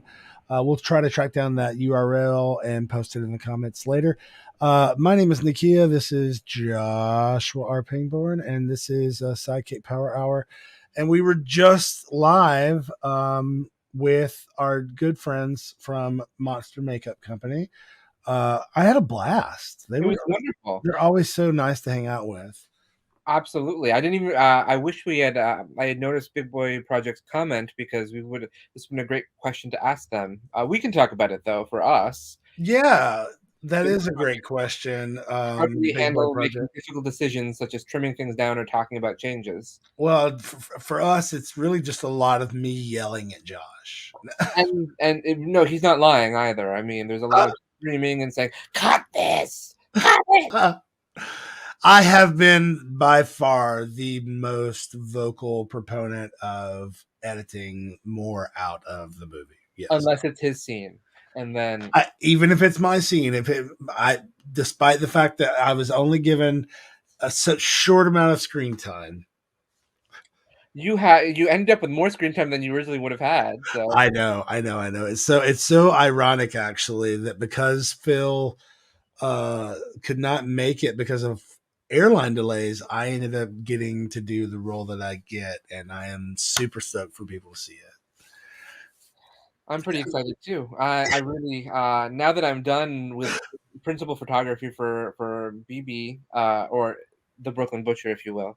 BB Josh and I speak in codes when we are talking about projects. So DD is Demon Doctor, SC is Skeleton Crew, DP doing pianos. Um, HOA is A Taste of Youth. Yeah. Waddy is Wasted on the Young. TCOE. Well, TCOE. TCOE? Yeah. TCOE. What is that one? We've not used it yet, but it works. TCOE. The Cabinet of Evil? I don't know. The Chronicles of Edward. Oh, the Edward Chronicles, you mean. TEC. Oh, TEC. Damn it. I like TCOC. There we go. So the Edward Chronicles, and then there's also the Art of Blowing It. We call it something, and you don't like it. It's Taobi. Oh, I call it AOB, and you call it Taobi. Every file that we've done with it has been Taobi that I've used for it, so it's Taobi. But I call it AOB, and so does Ashley and Stewart. Well, they can be wrong about something. That's possible, but no, I mean she created the damn thing with it's fine. But for filing reasons, to me, it makes better sense because the Chronicles of Edward or the Edward Chronicles is, you said TEC, not EC. Yeah, TEC. You're right. You're absolutely right. I'm not going to disagree with you at all. If we're going acronyms, your abbreviations. Abbreviations, yeah. Well, it's not really an abbreviation, is it? I mean, no, it's not. It's an acronym. You're right. Yeah. Either way, you're correct. But I think an acronym has to spell something, doesn't it? Yes. But to get back to Big Boy Project's question, Okay. I mean, it is hard, I think, to figure out what to cut. It really is, because everyone works so hard on it. And especially it's hard if the scene is good. Like, yeah, if it's well done. There's a lot of really good scenes that we've cut from A Taste of Youth that make me go, why am I cutting this? But it's also, does it serve a purpose for the overall story? Does it like sometimes a scene is really, really, really good, but in the grand scheme of the film, it slows down the pacing, or it is not necessarily, it doesn't add to the story that we want to tell, or it distracts from the story we want to tell. So so there's a lot of reasons that we would cut something that have nothing to do with it being good or bad. Sometimes when you see deleted scenes in a movie, like on a DVD extra features, you're like, oh, I see why they cut this. And then other times it's like, oh, this would have been so good with it in there. But you don't know what it's like until you put it in there and see what the pacing of the film becomes then. So it's interesting. I've been reading, Cillian Murphy said in an interview that the script is the script. There are no deleted scenes in a Chris Nolan movie. Well, that's because Christopher Nolan has a lot of people who don't tell him no. Well, his wife is the producer of the movie, and I'm sure he doesn't listen to her. or that they're playing together. But I have a lot of thoughts on Christopher Nolan films. I think that they're really great ideas that are beautifully done that don't have a lot of emotion in them. I think you'll be pleasantly surprised with Oppenheimer then. I hope so, because it's some of the best on camera acting that I've seen these particular actors do. And it's okay about the fact there's a lot of questionable political stuff in it, from what I've heard. No, there's not. Well, they don't touch on a lot of important issues that could have been touched on. That's not the story they were telling. That's a You fair know? point too. You know, I mean, it's the beautiful thing about Oppenheimer is there's two parts that run concurrently. It's fission and fusion, and it's I'm not making that up. At the beginning of the movie, it says fission, like one, like it's a list, one fission, and then when it goes to black and white, two fusion, and then the rest of the movie, those things were happening concurrently. Interesting. And anything that's in black and white is fact. It happened. Everything in color is a dramatization. Spoilers, everybody. Well, although again, I'm probably the only it's person based on fact. I should say it's based on fact. It's not fact. It's not like, but there's a lot of historical record stuff in there that they do include. So, and you get to see Robert Downey Jr. and you love him. And Robert Downey Jr., I think, again, does one of his better performances, I think. And you get to see Florence Pugh. I'm going to tell y'all, I was blown away by her. Well, she's fantastic. She's one of the best parts of Black Widow. But the woman who plays his wife, Emily Blunt, I think, is who it is. Emily Blunt's in the movie? Is it? The wife of John Krasinski? No, yeah, it's Emily Blunt plays Cillian Murphy. Cillian Murphy's Oppenheimer, and Emily Blunt is the wife.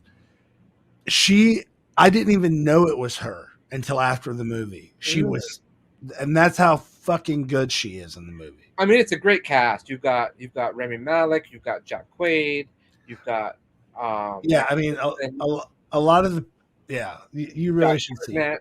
Gary Oldman. But then you put Casey Affleck in there, and that's questionable. But that's another story. Yeah, I think you should see it. Kenneth Branagh. I do love Kenneth. Oh wow, there's a lot of people in this. I mean, of course, I say that as if I'm saying there's a lot of people in this. There's a lot of like big names in this. I don't think I noticed that before. Well, you can still see it in IMAX in New York City. It's playing at IMAX in 34th Street on 42nd. Kelvin's trying to get us all to go on the 19th. Because they're all still pretty much sold out, these theaters. So okay. Well, we've got some time, so I think that it's only fair that we utilize our time here to just do some work. And we basically have, a few things that we can work on. Sure. So what are you thinking? I mean, what are you up for working on? We can continue our discussion about the music video. Sure. We can talk about what I've got to do for Brooklyn Butcher. Well, I'm open. That involves some spoilers, so I'm not going to do that. Yeah. Let me just see. I just got a message. I like to avoid spoilers, so. Well, we do want to avoid. They're so popular. Okay, well, I just got a test result back from my doctor, and it was a good positive result. So, well, that's great. I'm glad we could share that with you. Yeah. Okay, so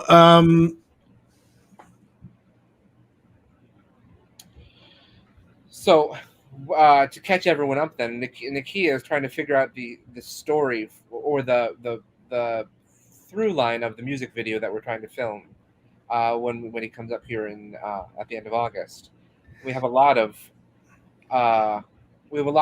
ideas, and I know that Nakia voiced a bunch of them on the Shine Bright with Bryce Quartz on Growler Live last week. Did I? You added asked a couple. I mean, at one point I piped up in the comments and said, "You're throwing the kitchen sink into this, Nakia." And Richard laughed. He left? Laughed. As in guffawed, as in hee-heed, as in tee. Gotcha. Yeah, so part of what we're doing is it would just be make more sense since I'm going to be in a hotel anyway, for us to utilize whatever hotels that I'm at and over the course of those 3 or 4 days to film. So most of it has to take place in a hotel. We were talking about maybe shooting something at a tattoo shop, but I haven't heard back about that yet. Well, it's good you got a couple weeks before you have to hear back from him. Hopefully, he'll respond to you at some point by then. Yeah. Do you know what tattoo you would get if you? I don't know yet. I think you should get a tattoo of something from SideKick Productions. Maybe. Maybe your Yakumo tarot. I don't know about the tarot, but I might get something devilish, hornish. Well, you do like horns. That would also go with the theme of cuckoldry that you were talking about too, but yeah, maybe. But I'm still not a fan of that one, so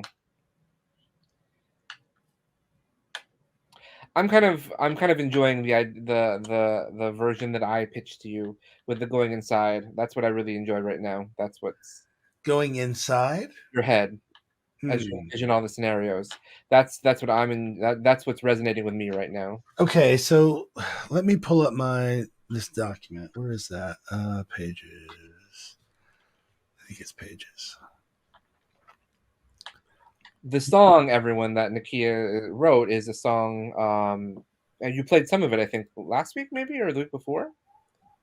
But it is a song that essentially is about two people in a relationship trying to determine if they should tell each other their secrets. Yeah. What the secrets are not explicitly stated in the song because a good song is universal in many ways, but also specific. So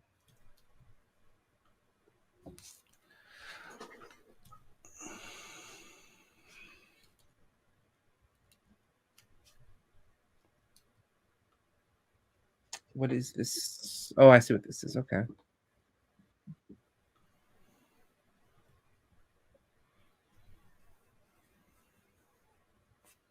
I figure we're not going to be able to get everything we need. Like it'd be hard to pull off like exterior shots and stuff. Well, it depends on what the exterior shots are.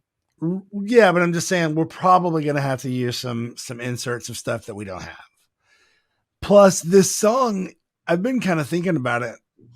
It's almost kind of the spiritual successor to Private Hell.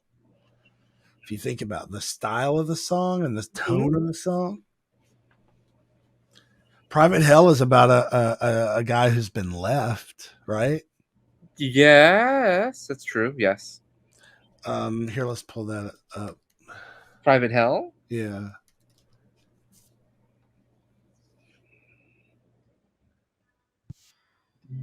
That's not Private Hell.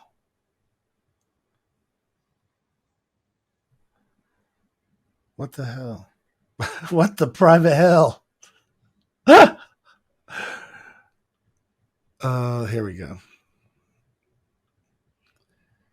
Oh no, I see. No, we don't need to pull that up. Let's just add this back. Okay, so let's talk about what you're thinking. Do you want to add it back in? Yeah, I'm adding it back in now. All right, you do that.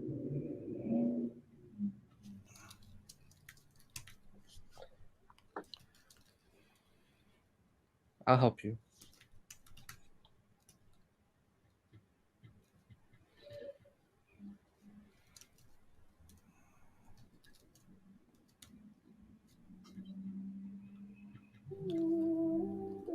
Okay, I've got the song playing in the background. So all of that is. So there are at least 4 people that start off in this.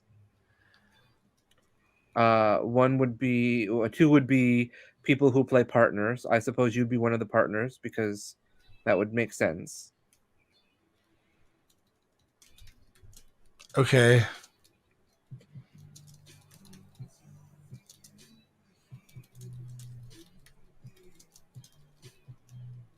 partner 2.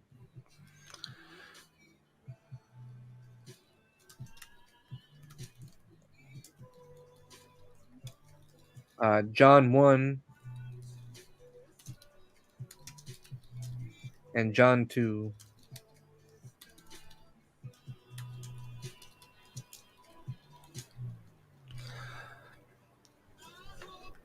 Okay, and are you going to be in any of these? Are you going to be in any of these roles? I would be whichever one you want me to be. I mean, I can happily cast it for you if you want me to. I would be any of them. So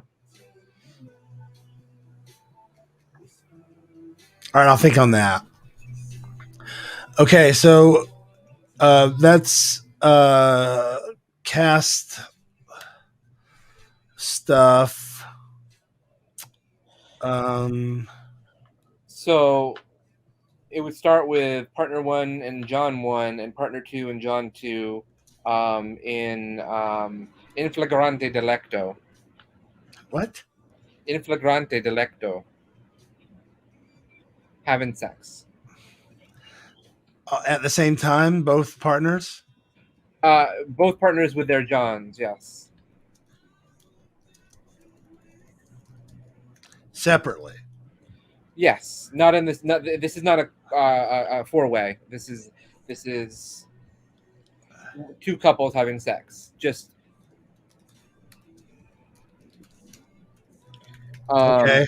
At the end of it, partner 1 and partner 2 kiss their lovers goodbye and put on their wedding rings.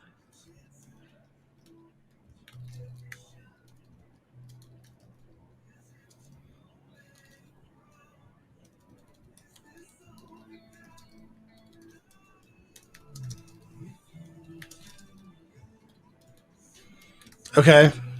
So then- how far are we into the song? We're still in the opening music.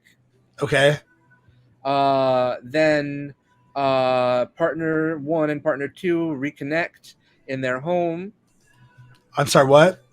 Partner 1 and partner 2 reconnect in their home.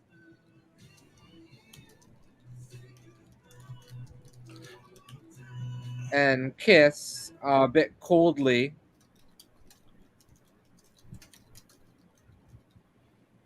Partner 2 exits, and partner 1 discovers something that's akin to the lipstick on the collar. For lack of a better term, right now, that's what I would suggest.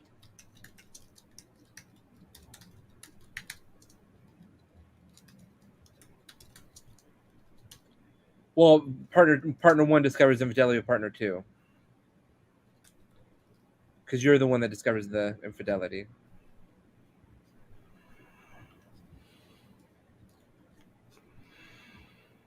And that should take us to the beginning of the song. The lyrics, I mean. Okay. Where we cut to the bathroom.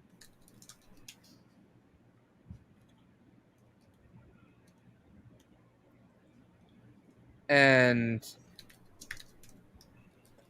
partner 1 and partner 2 are in the bathroom. Partner 1 is brushing their teeth or something, and partner 2 is brushing their teeth. Partner 1 is singing a song in their internal monologue. Partner 2 brushing teeth. Yeah. While partner 1 sings internal monologue. Okay. Then we cut to the bed, and partner 2 has his back to partner 1, and partner 1 is staring at partner 2. And we go inside partner 1's head to start seeing various scenarios of partner 2 in cheating in sexual relationships.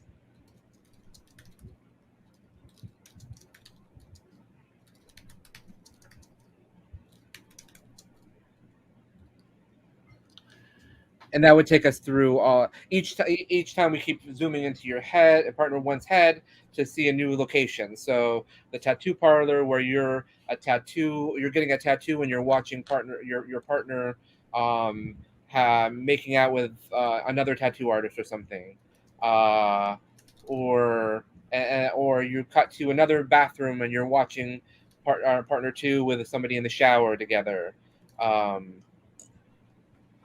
We would have to see how many we need to. Okay, so wait, all of this is happening in verse 1? No. This is the whole rest of the song, basically.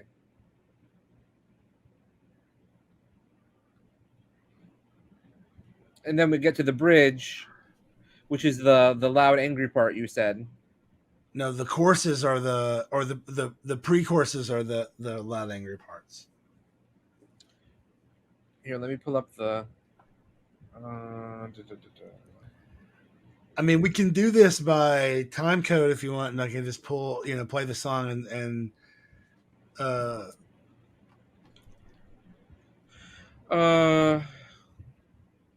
No, so this is everything through the bridge, and the bridge we cut to you in the bathroom. The bridge? Yes. I'm looking at the lyrics right now. Okay. The bridge, you're in the bathroom, and that's when we see everything playing across the mirror that you just watched in super speed.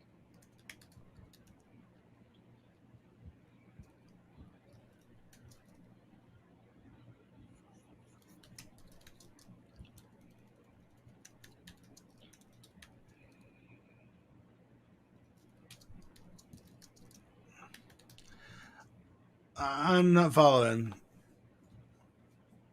Which part? What is he seeing? What am I? Well, I'm partner one, right? Yeah. So what am I saying? You're seeing on the mirror all the stuff that you just imagined in your head. Playing back. Yeah. So it's like it's stuck in my head. Yeah, like it's stuck in your head. Okay. And then hold on, let me go back to the lyrics. Then we see you exiting the bathroom and climbing back into bed with partner two. This is the last chorus.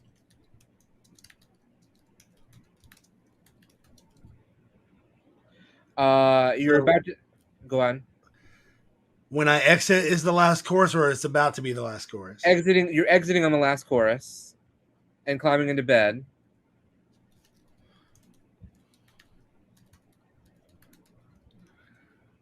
So that's chorus 3? Yes. Okay. And you and as you finish the song, you turn off the lights. That's weird. And you turn your back to partner two. And then we cut to partner two, and we see that they're awake this whole time. And they also have their evidence of your infidelity in some way, shape, or form.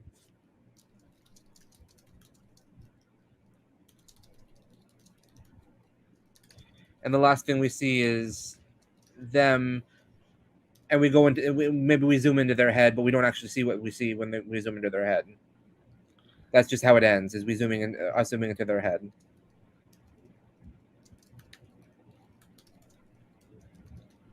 Okay, that's iffy. All right, so verse 1, cut to bathroom, partner two brushing while partner 1 sings internal monologue.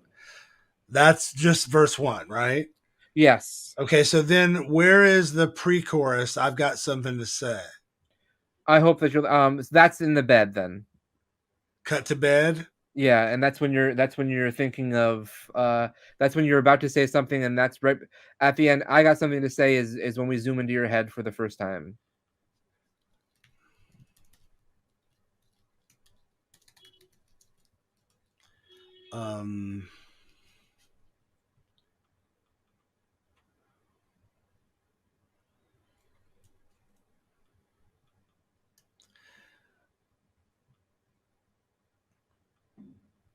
So this then would be the chorus one. Would be the tattoo parlor maybe, or the shower, and you're watching them in the shower.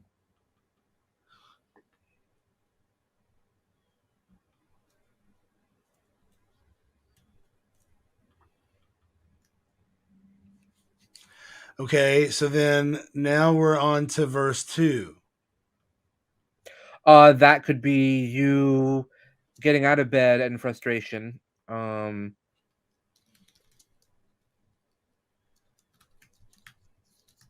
Okay. And you'd have to do more, obviously, but that's essentially this is you getting out of bed in frustration. Maybe this is when you go into the bathroom, and shut the door behind you, and yeah.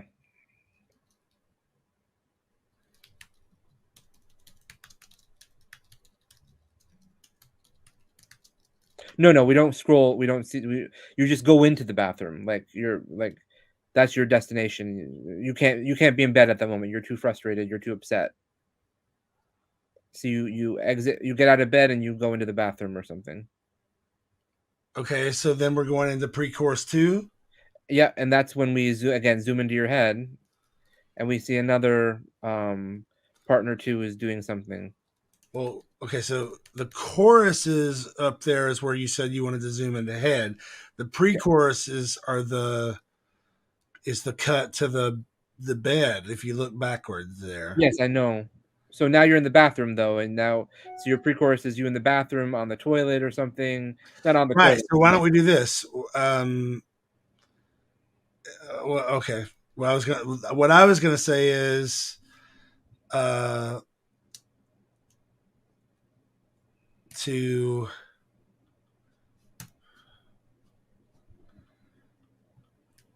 cut to bathroom on toilet.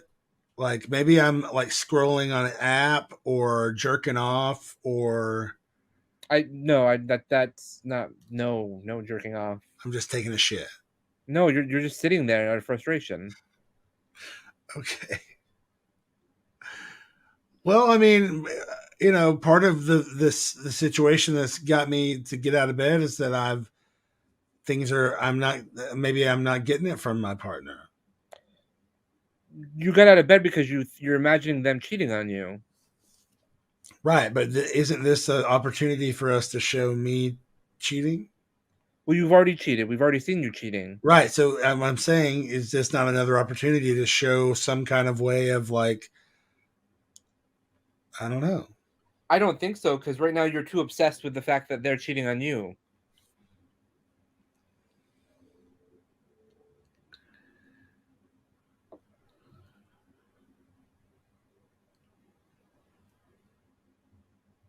Okay. I got to think about that. So we just cut to the bathroom and I'm singing on the toilet. Or in front of the mirror or something like that. You're not seeing any. You're not seeing the playing across or anything. You're just singing.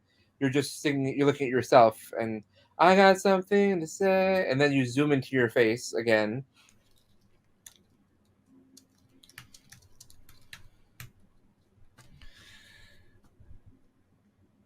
And that brings us to chorus 2.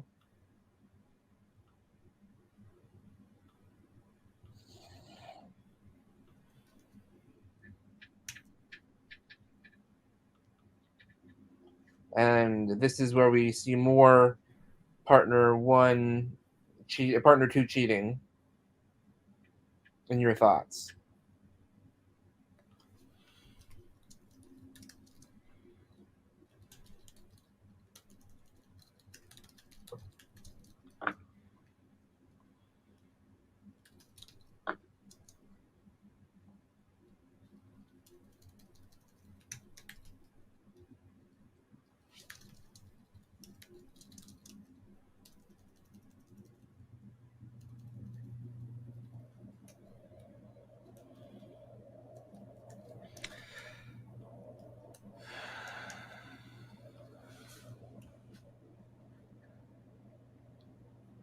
Okay. And that's it.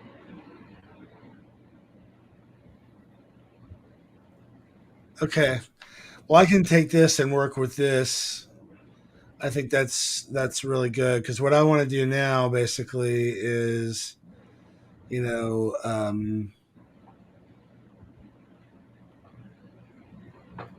What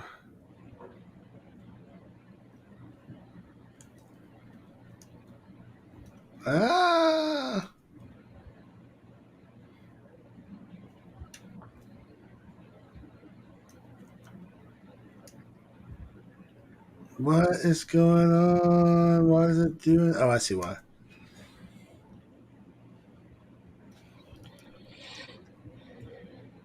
Do you? Goodness. You okay? Yeah, no, I was just yawning. Unexpectedly.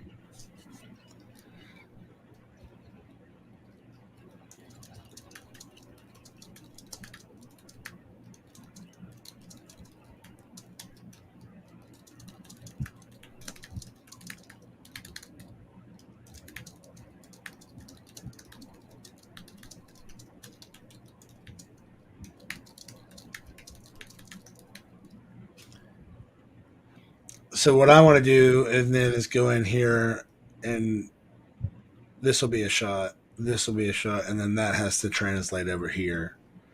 Okay. So, like, this would then turn to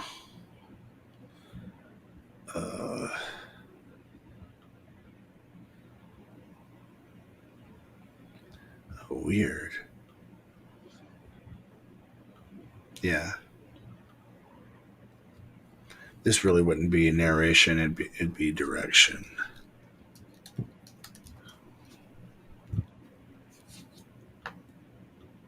You know, so that'll end up being green, and and whatever.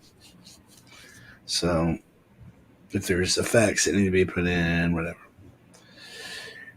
Okay, so I'll start working on that. We need to talk about locations. So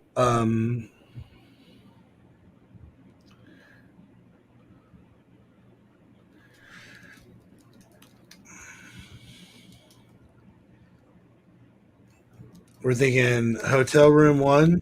Mm-hmm. Hotel room 2. Mm-hmm. If you want to do the tattoo, then the tattoo parlor or the tattoo studio.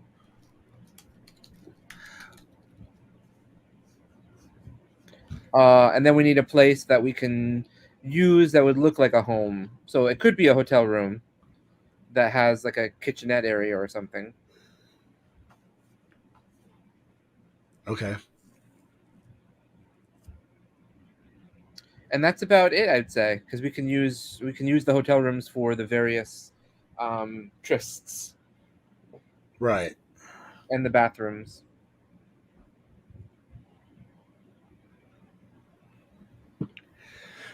And I could during the day with my phone probably try to get some shots of me like pulling luggage through the hall or pulling luggage through the lobby or something. But trying to think of some other kind of innocuous place like a tattoo studio that could be a location that wouldn't be hard to pull off. That would be reminiscent of cheating. Well, we have to figure out what the tattoo studio is even for.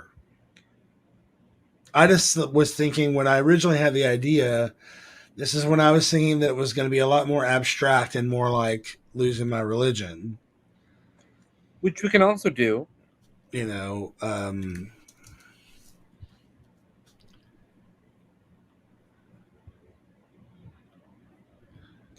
this is obviously a more literal version of the story, so we could also do something more abstract. That's not a bad idea that you had.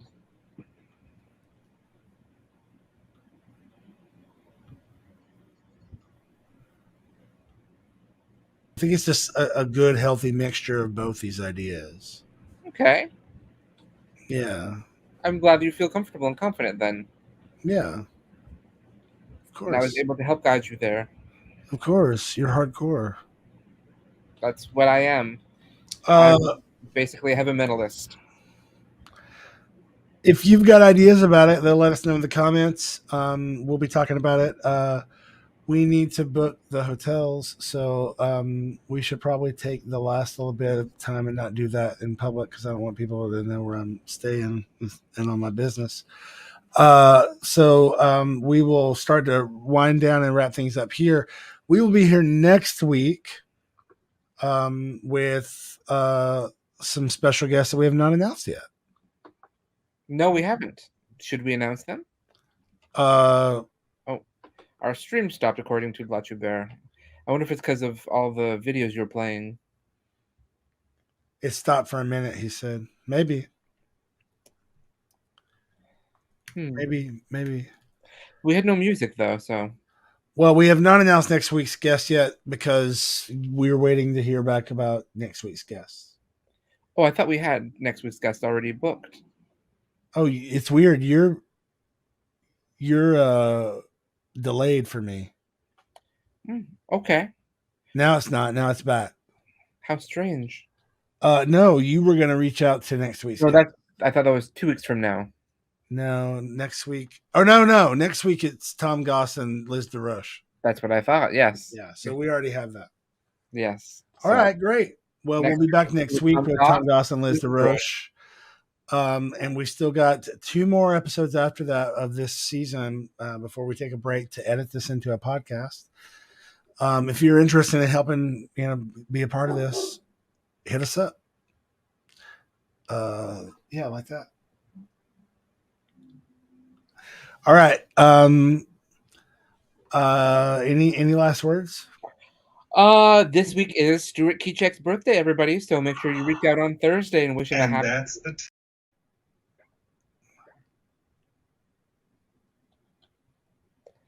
and that's the tea.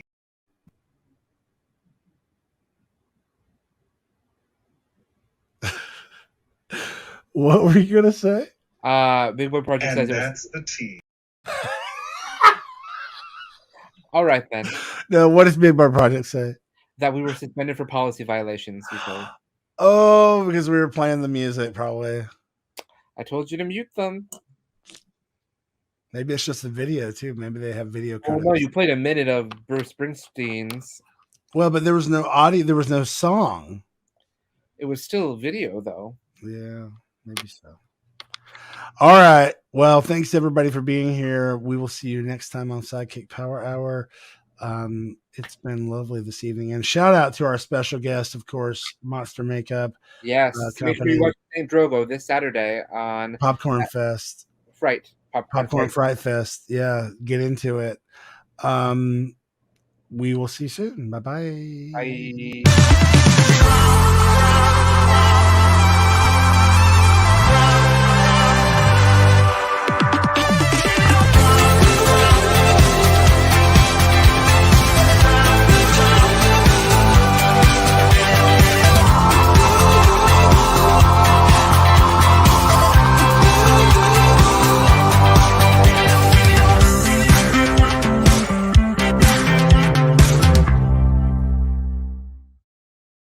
And that's the tea.